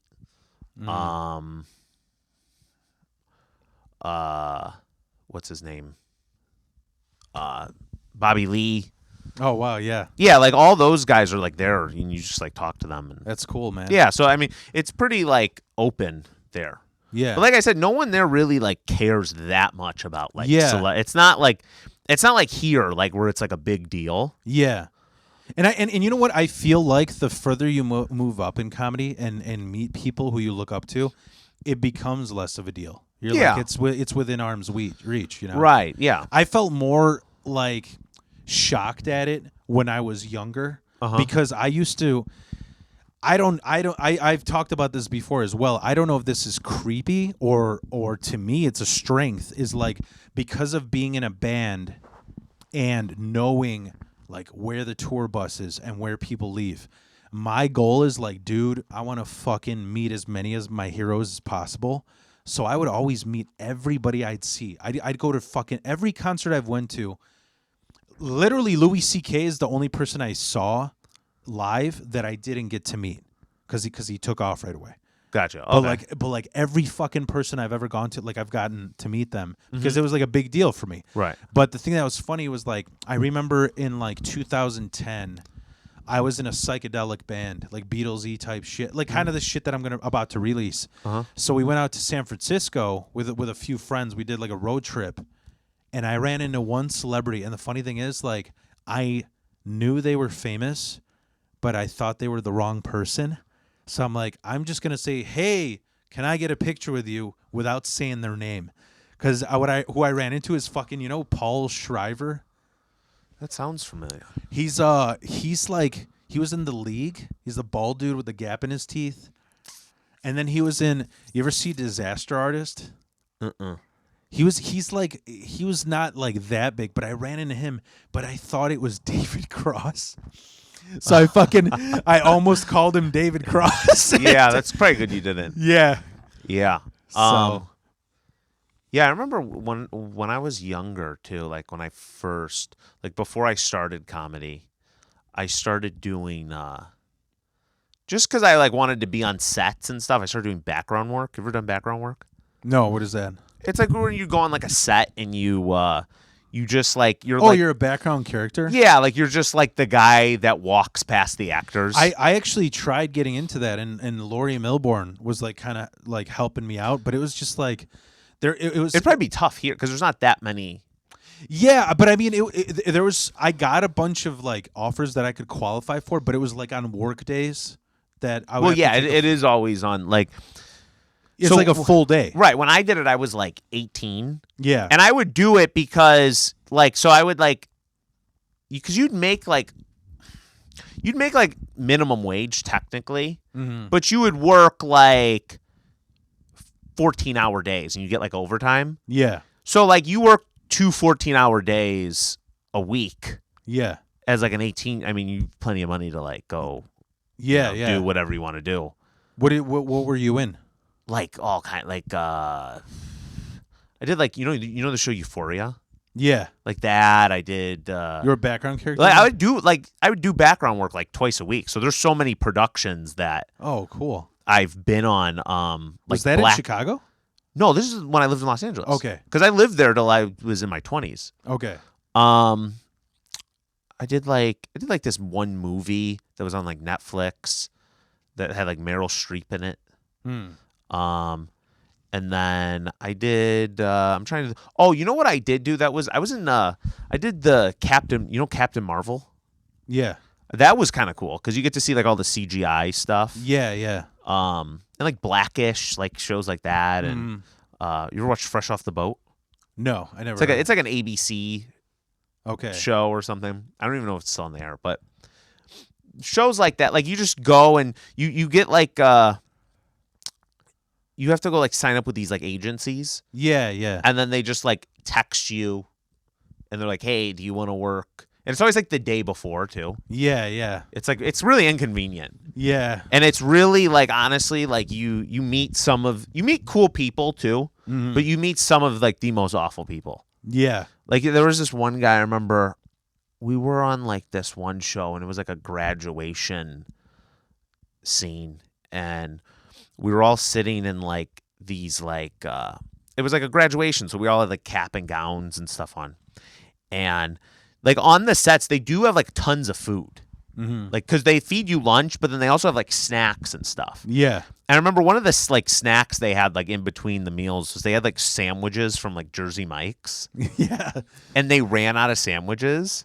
And this one guy, like, he was really upset about, like, took his whole outfit off and, like, had his thing in his hand. He's like, you cannot treat talent like this. And I'm like, dude, your job is to walk past into the doorway. Yeah, yeah. You are not talented at all. Yeah, yeah.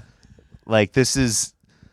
But, yeah, I mean, and then you just meet people. You just meet, like, some people that are, like, honestly, like, just mentally ill. Yeah. Yeah. You're like, you should not be out by yourself. Yeah. Let alone, like, like you're just, I know exactly what you mean. Like, you're an extra, but you're like sociopathically in your mind. You think you're going to like make it. Right. Right. You think like this is going to be how like they're going to see you and you're going to be like, if you're here for anything more than your $8.25 an hour, you're wasting your time. Yeah. Yeah. Yeah.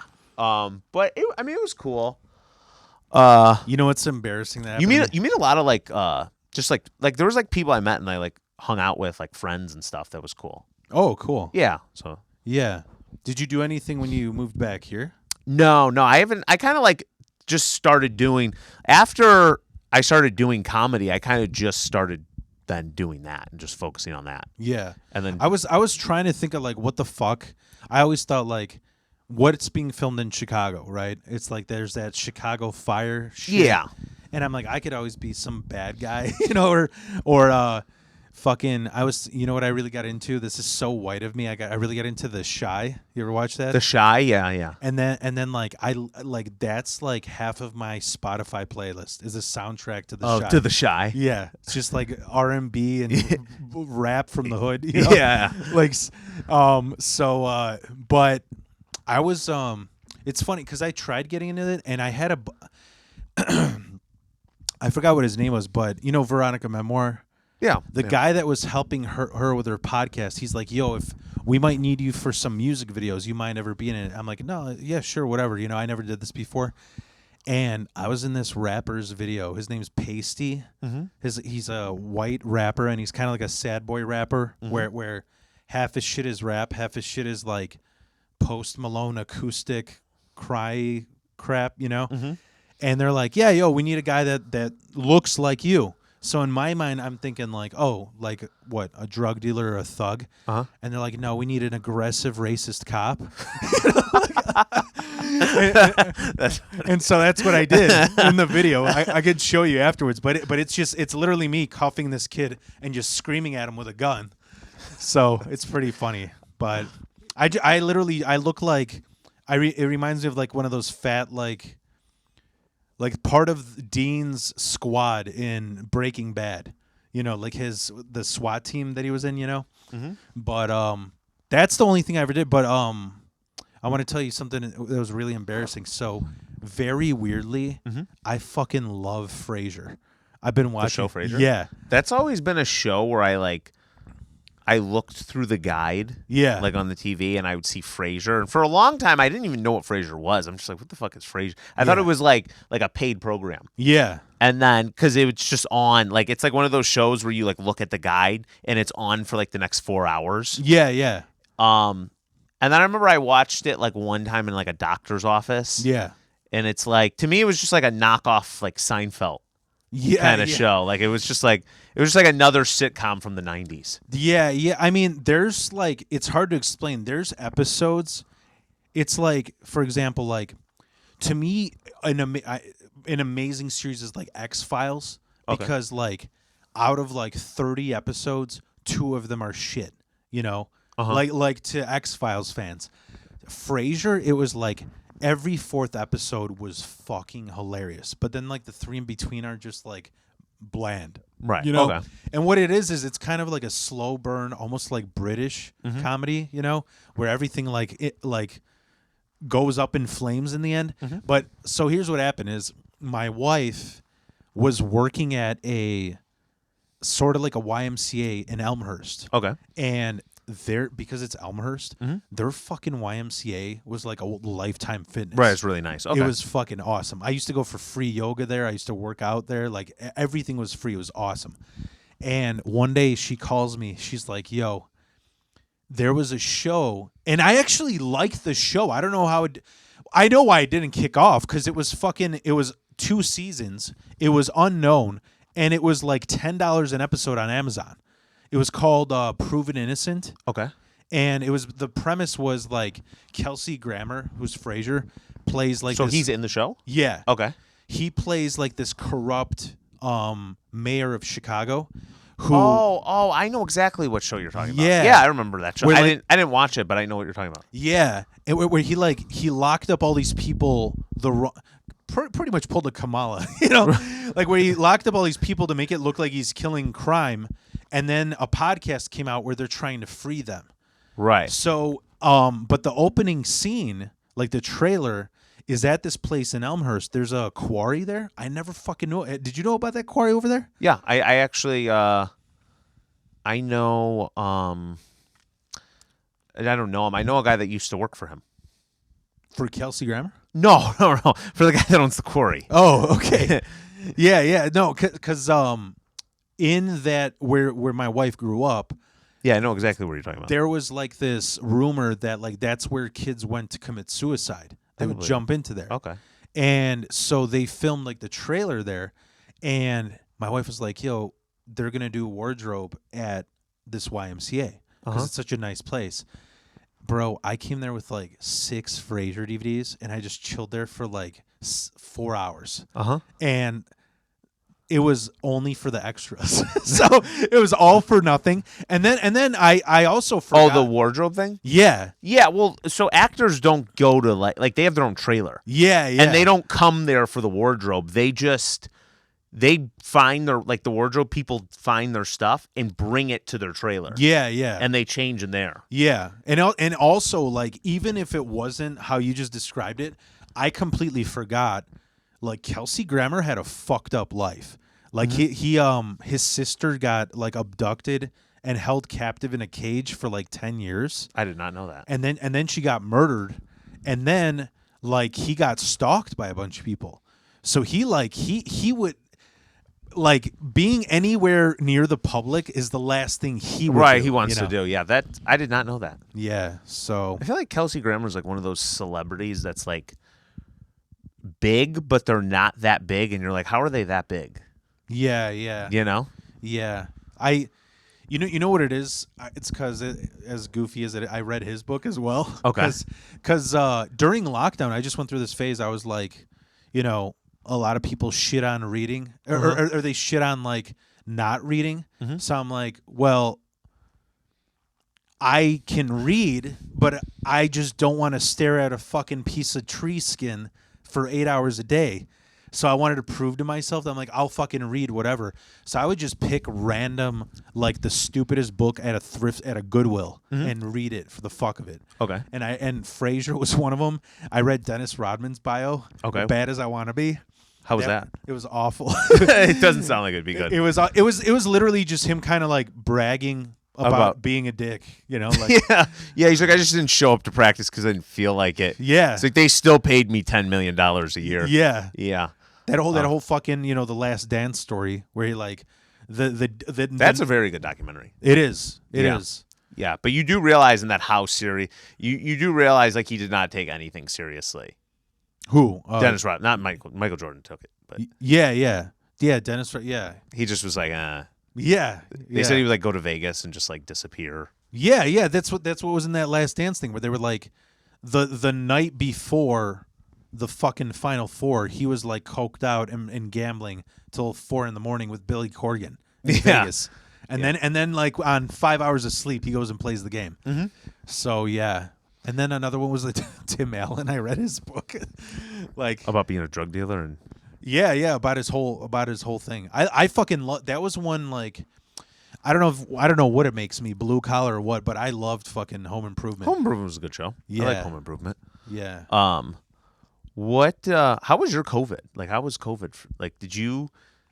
Because I feel like people like have like mixed like some people like were like horror. Like, there's some people I know that still haven't recovered from COVID. Like mentally? Yeah. There's some people like I have like family members who like before COVID they were like normal functioning members of society. Yeah. And then COVID happened, and then they now have like a stay-at-home job still. Yeah. Like where they just work from home and they literally just wear pajamas everywhere. Yeah. You know? It's like it's Christmas. You you maybe, could change, put on something, a sweater or something maybe. Honestly, I'm Euro trash, so I'm super fucking opinionated. Like that's the Euro in me. But I fucking loved COVID. Yeah, I had a very not to make it like because it did suck for a lot of people, but I actually had a lot of fun. Yeah, during COVID because it was like you know what I used to, and this is the opinionated side of it is like I knew so many. There's things that naturally as a Polak I look down on Americans, and it's just like to me. In America, work is your identity. Right. And so I'm like, that's why these motherfuckers are shooting themselves because they have nothing else going. And me, I was like, I got so many fucking hobbies. I was like, dude, I went ice fishing. I wrote 2 more albums just during lockdown. We fostered over 72 cats during lockdown. Really? Like all at once? No, not at once. No. So like the way the rescue works is like they'll be like it's cruel to like separate them from the litter. So it would be from like 3 to like 5 at a time, but they would last for only like a week because somebody would adopt them. Okay. But it was like I was just always just finding shit to do. The only thing that I regret is, I mean, thank God I got a fucking, app or Android watch, whatever, because dude, I didn't hit like 1,000 steps a day. Yeah. Just sitting on my ass. So I got very lucky during COVID. One thing I got lucky was I was still able to go to the gym because I knew a person that owned they owned a gym. Yeah. And it wasn't like open. So they just would give me the keys, and at night I could go work out. Yeah. So I would just go in there's nobody in, and just go work out and do my workout and be fine. And I do that, 4 or 5 times a week. And Have you ever seen those videos where dudes like fall asleep at an LA Fitness? Yes. He's just like, nobody's here. Well, if you go to a gym in LA, that's pretty much, it's just homeless people that are living in the gym. That's pretty much what's going on. But yeah, and then I worked, my aunt owned this place. It was like, it sold like shakes. Yeah. So I would just work there for her. And this is like right when I came back from California, so I didn't really have like a job here. Yeah. So I got paid to do that, and there were just girls that would come in there. Yeah. So I could just talk to them. So I got like my social interactions throughout the day. Yeah. And then, yeah, I mean, that was like, because COVID only like lasted like, at least like where I live, it only lasted for like a month. Oh, what, in California? No, here in Illinois. Oh. Like in St. Charles. Yeah. Like things were, well, not a month, maybe like 2 months. Yeah. So it was like March and April. And then May, things started opening back up again. Like restaurants were open for like outdoor dining. Yeah. And then bars were opening, but only outside. Yeah. And then I remember, so a friend of mine started throwing these parking garage parties. Yeah. And he would like throw these parties, like there's like a parking garage in St. Charles. Yeah. And he would throw like these, like everyone would drive up there. There'd be like 120 people up there. Yeah. And everyone would just like hang out up there. And it was just like a big party on the top of the parking garage. Yeah. And like people would race. Yeah, that's it was. Did they do that shit where they do the donuts and somebody gets hit? Dude, it was going fine. It lasted for about a month and a half. Yeah. And then someone came up there, like these hillbilly dudes came up there with like an old like lift. It was like a lifted Jeep Grand Cherokee. Yeah. And they brought like a couch. And they put like a ratchet strap around it and tied it to the back of their Jeep and was dragging it around the parking garage with people on the back. That sounds awesome. Yeah, it was pretty cool. I have a video. I'll show you the video. That's fucking awesome. Yeah, no, so that was cool. And then after that, like all the bars like opened the inside. Yeah. And then they never, like when they did that whole thing where they closed down again, they never did that. So they just stayed open. Yeah. So then the bars just stayed really busy.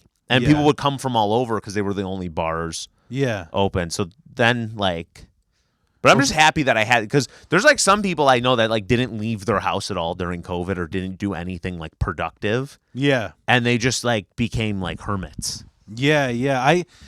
I tried working and it was like come and go, not even like I was like I worked at Aldi for a little bit because there was like nobody else hiring, and it was a bitch because of all the regulations of working in a fucking grocery store. And dude, like the weirdest thing, and I blame it on this, like I was the only like white straight male there. So every fucking customer that had problems wanted to fight me. Because it was like my manager and assistant manager were a lesbian couple. Then there's like 3 trans people. Then there's like just like every like this was a Netflix show, like every diverse way possible. Right, yeah. And it was like they wouldn't want to. They're like, here's this white dude. It's like Orange is the New Black at Aldi. Yeah, yeah. And they're like, we could start shit with him because he's fucking he looks like a white asshole. And so all the shit, I mean, the stuff you deal with, I mean, it would be like you know, Schaumburg's like super Indian. Mm-hmm. I remember there would be like these old ladies that would come in, and they would like when they were they Indian? Yeah. Okay. And when they tested out like produce, whatever it was. Uh-huh. I don't know if this is an Indian thing. I'm just saying it happened. They happen to be, but they would like come in and they would like taste the piece of produce. Like they'd be like they would fucking like they'd be shopping for grapes, and they would eat one from each one, just licking their fingers and then reaching in again. And then there's like what? So what's like the like what like it so like if you get food poisoning then you know it wasn't good or well no I'm saying because like a parasite like well no I'm saying because of like COVID right no I get what you're saying but I don't get why they did that. Oh were yeah, they just hungry. Oh no, they were doing it because they were like trying to see which is the ripest that'll last the longest. Like if the grapes were like soft as shit, they're like, oh, I'm gonna buy the ones that are riper so they last longer. But then there's like these fucking white Karens, right? That are like, oh my gosh, their saliva drool fingers are in every bag, you know. Like, which I mean, which is yeah kind of gross. Yeah, it is gross. Yeah, they're like licking their fingers. Those Indians with their ET fingers. yeah, No, but that's yeah. But yeah, so like every time there was some issue, I remember, there's aside. I know what you're getting at. Like, how did COVID like mentally affect me as far as like, I feel like it mentally affected a lot of people. Yeah, like, the thing that was the most stressful for me was just like that stimulus check came like the very day that we ran out of all our money. Gotcha. You know what I mean? And it was like, what am I going to do? Like, I can't. There's nowhere really to work. Mm-hmm. I worked at Aldi, but it was like. I don't know, man. It was too stressful. It was too fucking stressful to work in a place. Yeah. Yeah, and even like that was a stressful job. All these fucking stress. I can see that. Like it wasn't. I'm used to a factory, you know. Yeah, any type of so working for my aunt at that place. Yeah, that was the first time I did any type of like, I guess direct customer like not sales, but like kind of. Like almost like a retail kind of thing. Yeah. Like, and it is like a different kind of, you know, stressfulness because it's just, you're constantly dealing with people all day. Yeah. And especially when it gets really busy too, then it's just like hectic and. Yeah. That's the thing with Aldi is like, I was like, even if this wasn't COVID just adds on top of it. Right. This would already be a job that sucks. Yeah. Yeah. Because what they do is they hire you at a high pay, like $20 an hour. And they don't hire a lot of people. Yeah, and you have every position.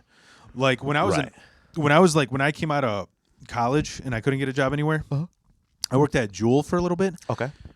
If they hired you for cashier, that's all you fucking did. Right. You just cashiered.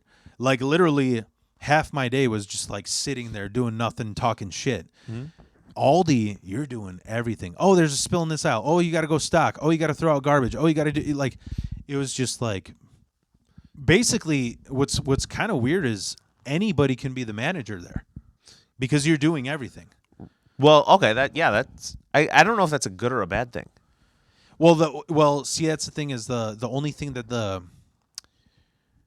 if you want to be a manager, you have to do all the shit that if they micromanage. So like meaning like counting money at the end of the day and being there from, you know, dusk till dawn. So you have to stay there for like 12 hours to be a manager? Some days. And so like having that on top of everything else, what I'm trying to say is if you became a manager, you actually got paid fucking amazing. Right. Like they move you up quick. Like you move to fucking corporate and you'll be working in an office. But after dealing with that, I was like, dude, I don't want to fucking deal with all that. Yeah. Do you have any like gross stories about the grocery stores that you worked at? Do I have any gross stories? Yeah. Like I had a cousin that like he worked at like I think it was like Dominic's. Yeah. Dominic's. Mm-hmm. And he said like one of his jobs when he worked there was to go in the back with a broom and kill all the rats that were running around. No, I don't. We did have like mice and rats. Right. But they just had traps for them all the time. Okay. And I guess the thing that sucked is you had to reuse the traps. So you had to take the rat out of there and just reset it because they wanted to save money.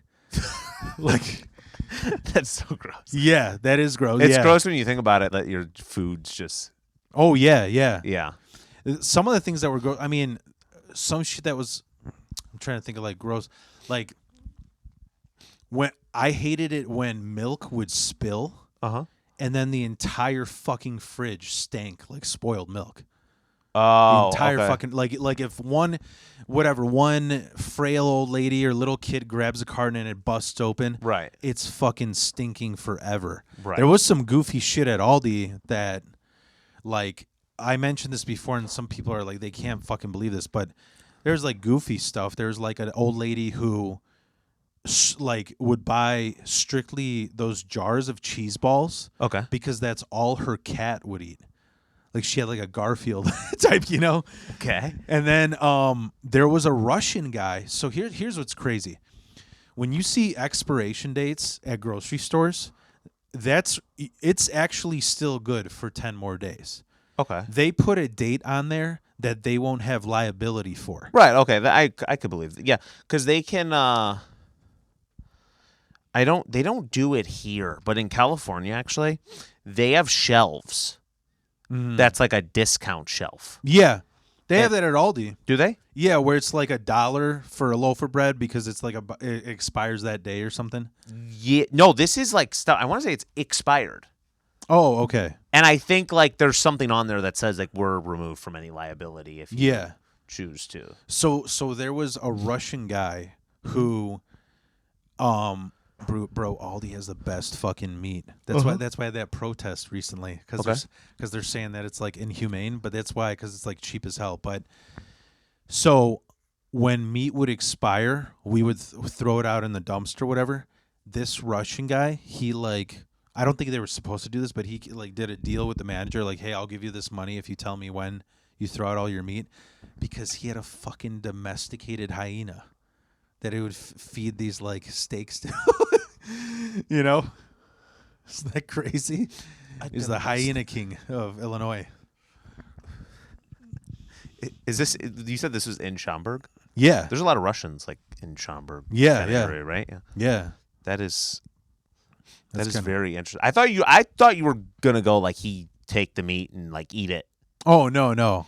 But I didn't know this was for his pet hyena. Yeah. That is crazy. Yeah. That's illegal, right? I'm pretty sure. Yeah. Yeah. There's no way that's legal, right? Yeah. There. What does he do with a domesticated? I have no idea. Like sleeps with it naked. Yeah, or like feeds people to it that owe him money, or yeah.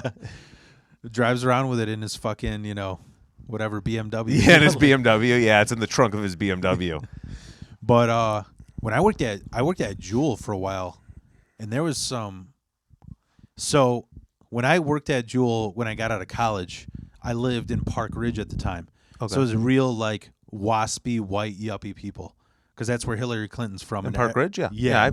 I work a lot in Park Ridge. Yeah, and there it wasn't so much weird or gross. It was just a lot of complaints, a lot of fucking Karens. I mean, just shit like, you didn't say hi to me or some shit, But then I had a little moment where I like welded, and then I couldn't find a welding job, so I worked at a Jewel in Mount Prospect. Okay. That area was a recipe for disaster, because the entire intersection around it, like the U around it, was under construction for like 10 years. Mm-hmm. So people were always fucking angry. And then behind it was this huge ass fucking trailer park. Okay. So there was a lady one time that came in and she forgot her she was wearing like a skirt that totally would show her ass. But she was like a meth head. Ooh. And so she forgot to put on her underwear. So somebody complained.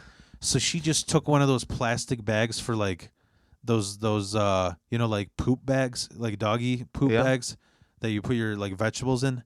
She just made that into panties and just wore like a plastic bag over her cooch, like that kind of yeah. So where is this at, in Mount Prospect? Yeah, I didn't know Mount Prospect was there was grimy like that. It was like all the people from the trailer park went there. And then there was another guy, dude. This guy, I don't know what he had. This guy was in his 60s, and you ever see like those beekeeper hats? They look like a Zorro hat. Yeah. He had one, and he bent every corner down so that nobody would make eye contact with him. I don't know how the fuck he saw. And then he would go to the self-checkout. He was like, I don't know if he was like a paranoid schizophrenic or OCD. Yeah, or like, but just wouldn't make eye contact with people. Yeah. But what he would do is he was paranoid of computers. He said like the world's fucking us over and they're lying to us, they're taking money from us. So dude, every day I would do it because it made me laugh, but nobody wanted to deal with him. He would go to the self-checkout and he would have to buy the exact because he didn't want to know that he's getting ripped off, or he wanted to know that he's not getting ripped off. He would like say he got tomatoes and he got 20 of them. We had to go through the entire fucking thing to make sure they all weigh the same. You know what I mean? Wait.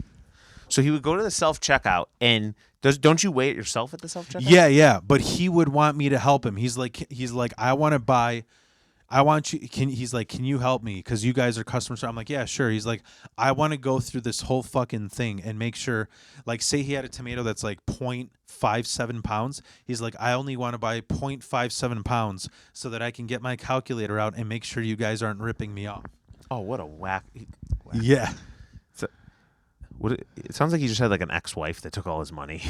Yeah. And he's like, everyone's out to scam me. Yeah. Yeah. What was your first job? My first job was when I was a kid, actually. I was probably like 14. The first job I had was like a summer job, and I just went around selling candy bars for your basketball? No. No. I went like door to door and just would put door hangers. Oh yeah. It was like for my grandpa. Like I would just put door hangers. For his company? Yeah, on each door. Oh, okay. So I would just walk like 5 miles. Yeah. And then after that, I worked at this place where they would build like SEMA trucks. What's that? So SEMA, it's like a show it's in Las Vegas, yeah. And they it's all different types of cars and stuff, but they have like a section of SEMA that's all like big diesel, like lifted trucks. Yeah. And they do like these big crazy trucks where they like powder coat like the whole like underbody and like all like the, like the differential and everything. Like they powder coat all that, and then they put like big tires and wheels on them and stuff like that. And so it was a place that built those kind of trucks. So I worked there. They were all like summer jobs.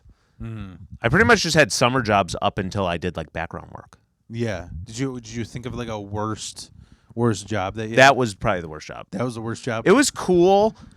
Like that's kind of why I like trucks now. Yeah. But at the same time, it was like I don't want to ever work with cars. Yeah. It's like a lot, you know what I mean? And I don't like doing like jobs like that. I'm not like a manual labor kind of person. Okay, yeah. You know what I mean? So it was like not fun for that aspect. Plus, I didn't know. The people that I worked with kind of sucked too. The guy that owned it was cool. There was like this other guy there, though, that was just kind of a dick. Yeah. And he would just like whine all the time. Yeah. So that's everybody in the car world. Yeah. That's literally everybody in the car. He was, I don't know. I just did not like him. Me and him did not like get along. Yeah. But no, so that was cool. But yeah, I mean, the first like job where I like went like every week wasn't until I did like background work. Okay, yeah. And I treated that like a job. Yeah. And I would just go week after week and like. Yeah, that's cool, man. Not really, no. No? No, it's not. It is not? No? It's cool. I mean, better than like fucking, would you rather be in Jewel, Yeah. You would? Yeah. Okay. Background work was fun. It was fun when I started it because you were like meeting people and you're like making friends and you kind of just sit around and talk. But then it gets boring after a while just sitting for like 16 hours in like a folding chair. So did you never want to go further than background? Like, No, I just started doing comedy. Yeah. And all this was like right before COVID started. Mm. So I started doing background work and was just like kind of doing that. And then I started doing comedy after that. Yeah. Then when I started doing comedy, I kind of just like stopped doing like acting stuff. Yeah. And like right when I started comedy, that was like right before COVID. Yeah. Yeah. So this is like 2019. Mm-hmm. So then I kind of just stopped. Yeah. I didn't really do any. And then I moved here. So then I Yeah, kind of yeah. stopped doing like any acting stuff. Plus, I like doing comedy more than any of that. I think COVID, like, it's funny that you mentioned that because I think a lot of people are like, you know, in this country, people think like everything is a silver bullet in the sense of like, we're all pointing the finger at that one thing. Right. And it's like, yeah, social media spiked anxiety and panic attacks and mental health disorders. Yeah, I'll tell you, I've stopped going on social media as much, and I actually feel better. Yeah. And but I do think COVID definitely contributed to that. Well, yeah, because Like, that's all you had to do. Yeah. Yeah. Because you know what I didn't think about is like for people who are social, like say you or me, it's like that COVID would have stifled that because us wanting to yearn that. Right. But people who are already anxious, Right. but life is like forcing them to be in the public because of their job or something. It was like, oh, I don't have to do this anymore. Right. It was very comfortable for them. Yeah. Yeah, and then they got stuck in this like comfort zone. Yeah. That now they don't even want to get out of. Yeah. Yeah. Do you remember when you got COVID? So it's funny you say that. So during me working at the place, Yeah. I definitely had COVID then. But there were hot girls that would show up there every day. So I was like, COVID is worth the fucking pussy. Well, I didn't want anybody to know I had COVID. Yeah, yeah. So I was just like, That's and hilarious. then they're like, "Are you sick?" I'm like, "No, this allergy season is just killing me." But I definitely I couldn't taste anything. Yeah. I just had. I probably like contaminated like Yeah. multiple people. So I had a funny fucking situation with COVID. Like the first time I got COVID. So it's a long ass fucking story, but I was ready. Like long story short, I was a welder for 15 years, being a temp, and then finally I kind of jerry-rigged, snuck my way into the union by playing dumb.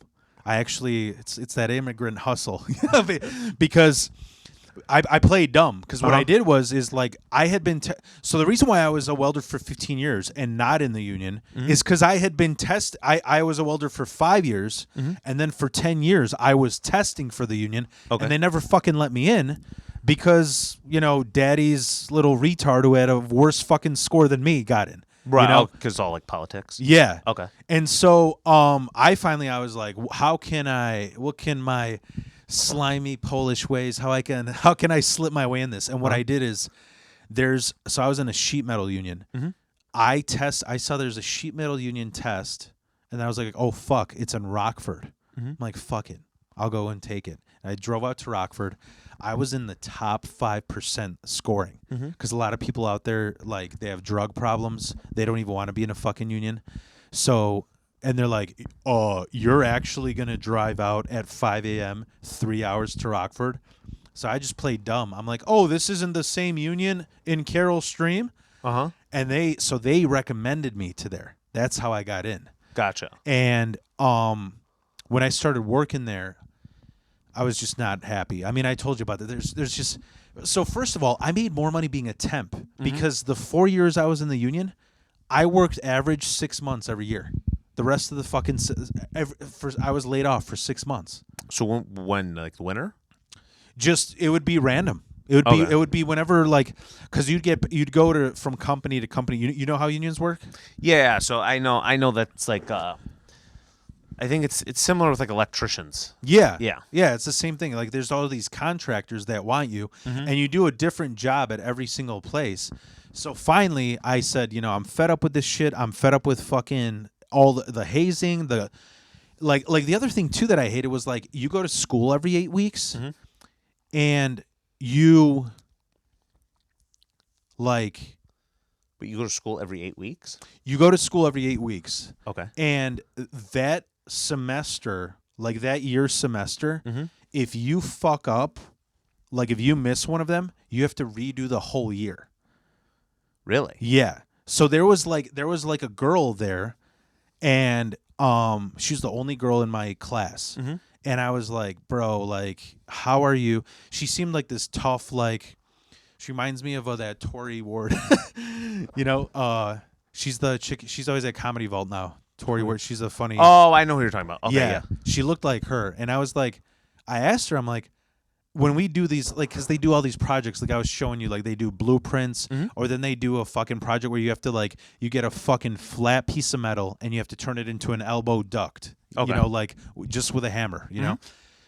And I was telling her, I'm like, how the fuck are you getting an A+ in everything? Are you just like an autistic labor woman? She goes, oh, because I did this last year. Right. I'm like, how? She goes, oh, because like I got diagnosed bipolar, and during finals I had an episode, so they made me redo the whole fucking year. Like it was that kind of bullshit. So relating to COVID, I know because I'm doing this long build up. I'm sorry, dude. You know what? Like that's why I'm leaning into it, because this happens every time we're chilling outside Comedy Vault. They're like, oh fuck, here comes Phil with his stories. But so here's relating to COVID. So I told him, like, I'm fucking quitting. And they go, no, you don't have to work at all these different places. We got a shop in Addison. Okay. It's one location. You don't ever have to travel. Because that's the other thing I didn't like, too, is there was places I worked at where they were construction. So you had to go it was like Monday I'm on the border of Iowa. Tuesday I'm on the border of Indiana. Wednesday I'm on the border of Wisconsin. You know? Right.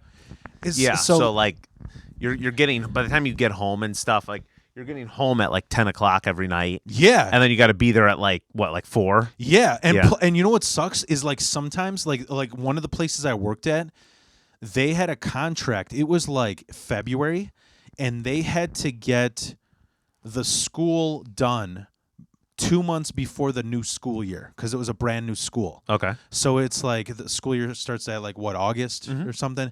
They had to get it done by July. Okay. So these motherfuckers would work double time and just sleep for 3 hours on the shoulder of the highway, and then just go back to I know. work. So I know a lot of most of the people in unions I know are like electricians for some reason, but It pays the best, yeah. yeah, they do the same thing. Yeah. Yeah, they'll work and then they'll like sleep in their trucks and then like go back to work. I'm like, Yeah. And I'm like, dude, every single one of them I know is like, they're either going through a divorce or, you know, like. yeah, or they're like, I know this one dude who was like an electrician. He's like about to retire. He's like, yeah, I'm probably gonna die soon. Yeah. I'm like, that's just wonderful. I'm like, Yeah. you worked all these years just to die? Yeah.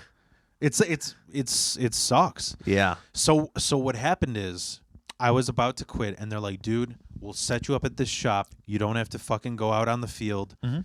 It'll be exactly how you like it, but it's a little less pay. I was like, sure. I started working there, and I was like, these motherfuckers wanted to fight me, because they were the stereotypical biker, everybody's a bunch of fags, you know, like, Right. They thought I was gay because I'm like a fucking, I'm a musician, I'm a comedian. They're like, who got you into welding? You know, it's like, so It was gay. yeah, like I have a bit about it. I go, dude. If It's especially funny too because you're wearing like that pink. Like, yeah, jacket. right. Yeah, Yeah. Hey guys, right here. So. Yeah. Reading is gay. I bought this for all the wrong reasons. That's funny. But I so yeah, they were just like constant. You know what is the funniest thing? Every shop that I got into it with people, 90% of the time it was because I was working better than them. Oh, and they didn't like that because then it's like, Yeah. it's like, oh, then we're gonna have to perform to a certain standard. Yeah. Like we're gonna actually have to work. And I'm like, dude, I have anxiety, so working harder helps me, like, with my anxiety. Right. I'm not doing this to kiss ass. I'm making less than you. I'm just doing this, like, to help me. Right. And what sucked is, like, there you'd clock in every job with a barcode, so you could see, like, what we made is that shop made. You know what flanges are for commercial ACs? Yeah. Like it's like a shock for the top of the roof, you know? Yeah, I know what flanges are. Yeah. Yeah, so with what we do, there's flanges on some of the roofing that we do. Yeah. There's flanges, and then there's also flanges. Some of the roofs that we do have AC units on them. Yeah. Yeah. So that's what we made all day, and like the average worker there, he literally told me, he's like, you better make the average, or we might have to talk in the office. The average worker there made 3 a day. I made fucking like 7 or 8, because I just had like 5 Starbucks coffees and I was fucking going at it. So here's what happens is I got into it. This is all going to make sense with COVID. I got into it with the boss because he didn't tell me. I told these motherfuckers when I was going to quit, I'm like, bro, I have a sleep disorder. I only want to work a 9 to 5. That's 9 to 5, 40 hours, because I need sleep. These motherfuckers, they fucked with me, because what they did is they gave me a 3-month review. They said, you're one of the best welders, but when you get in, they need people for 3rd shift. So they go, if you don't go 3rd shift, we're firing you. And I'm like, well, I have a disability, and I have the union behind me. And then I get COVID. And this was funny as fuck, because I remember I grew up around, you know where Harlem and Irving is in the city? Yeah, of course. There's like the Rolling Stones, the shop right there. Yeah, Harlem and Irving Plaza. Yeah. Yeah, I know. So I grew up there my whole childhood life. Okay. And there was a head shop there that was going out of business. So they were selling everything at like 10%. And I just bought like this stack of the fucking incense that I had going.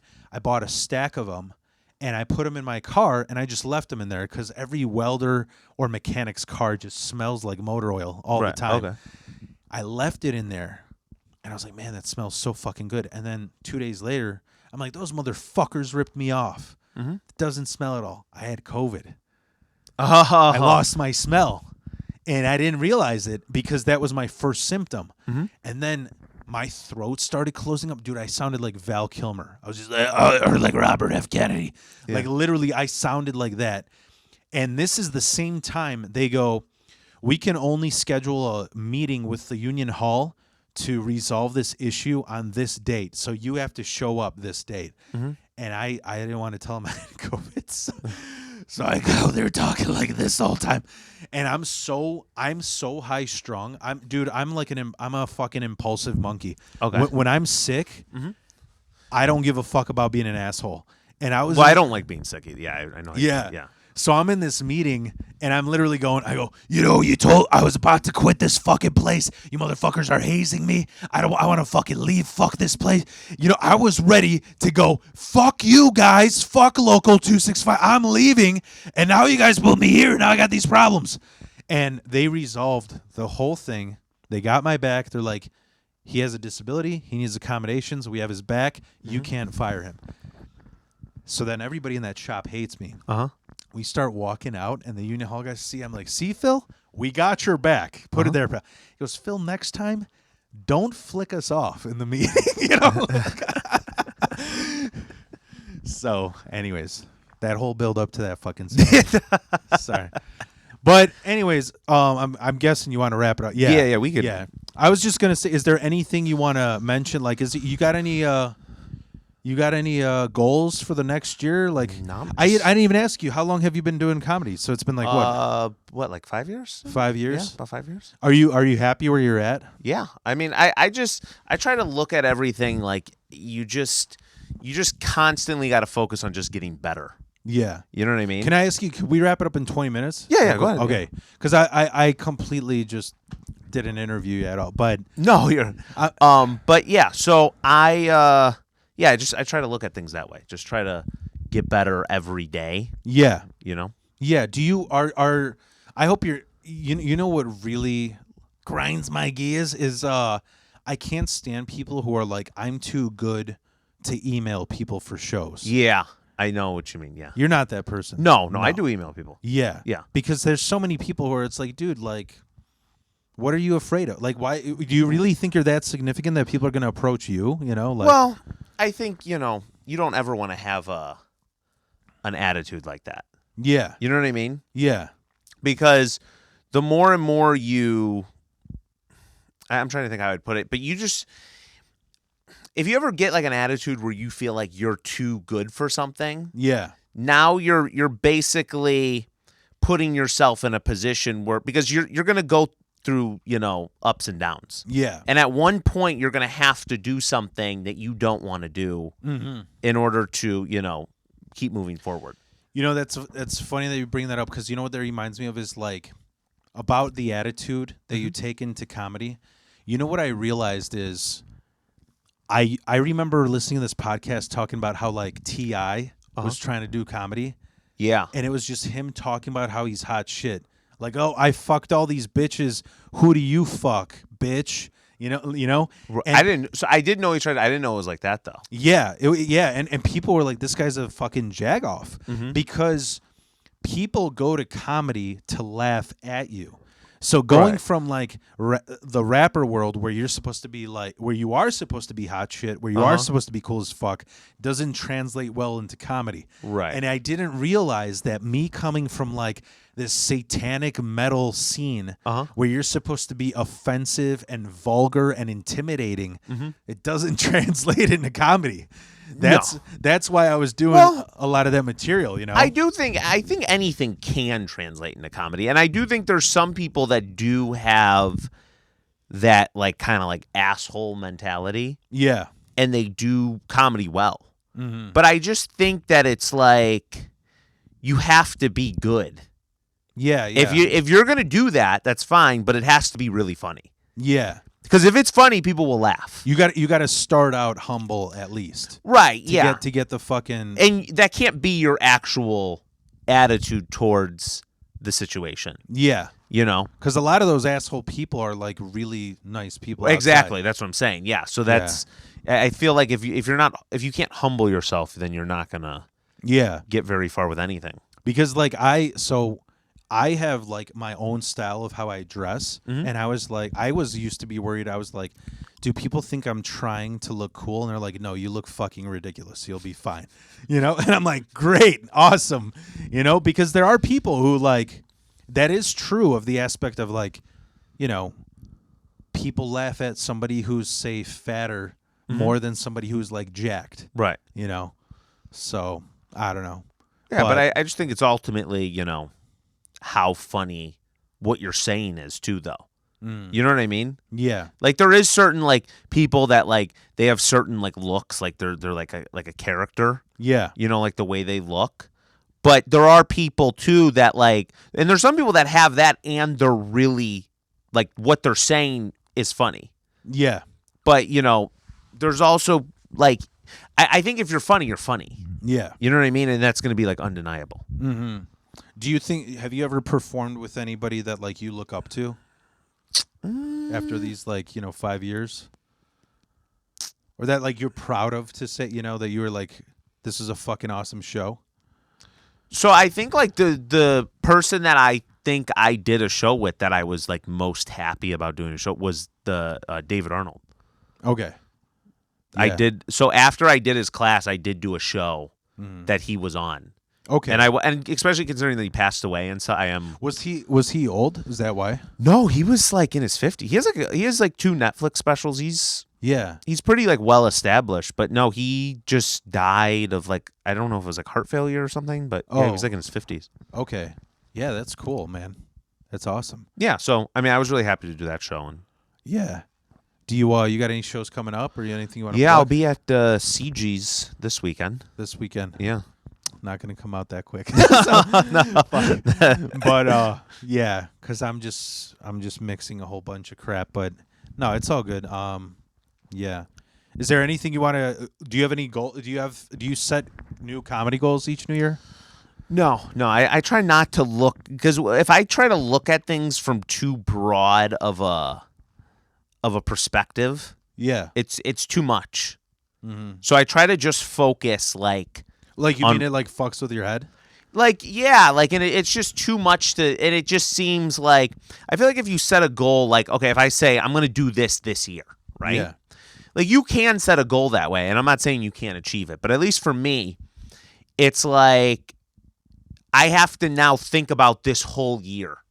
Mm-hmm. Where if I just say, okay, today Yeah. I'm going to make sure that I do this, this, this, and this. Yeah. And then eventually it will, So you're living in the present.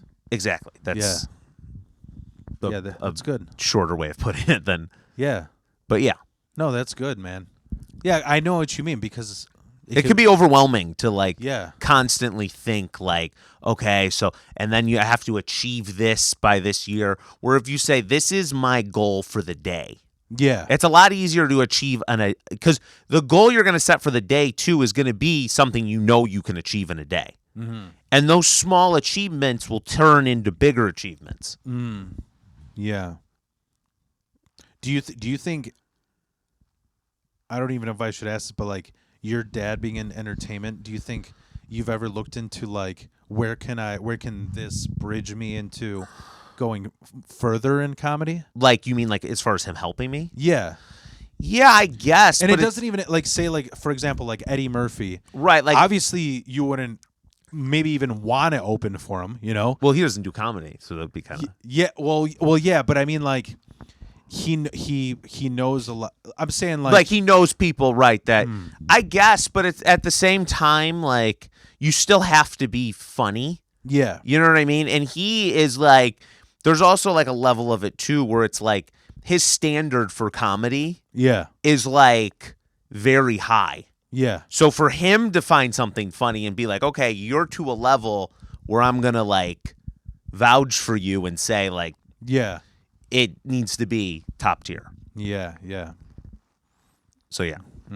But I think that, I just try to focus on, the now, yeah. Yeah, the now and, just getting better and better and better every day. Yeah, that is good, man.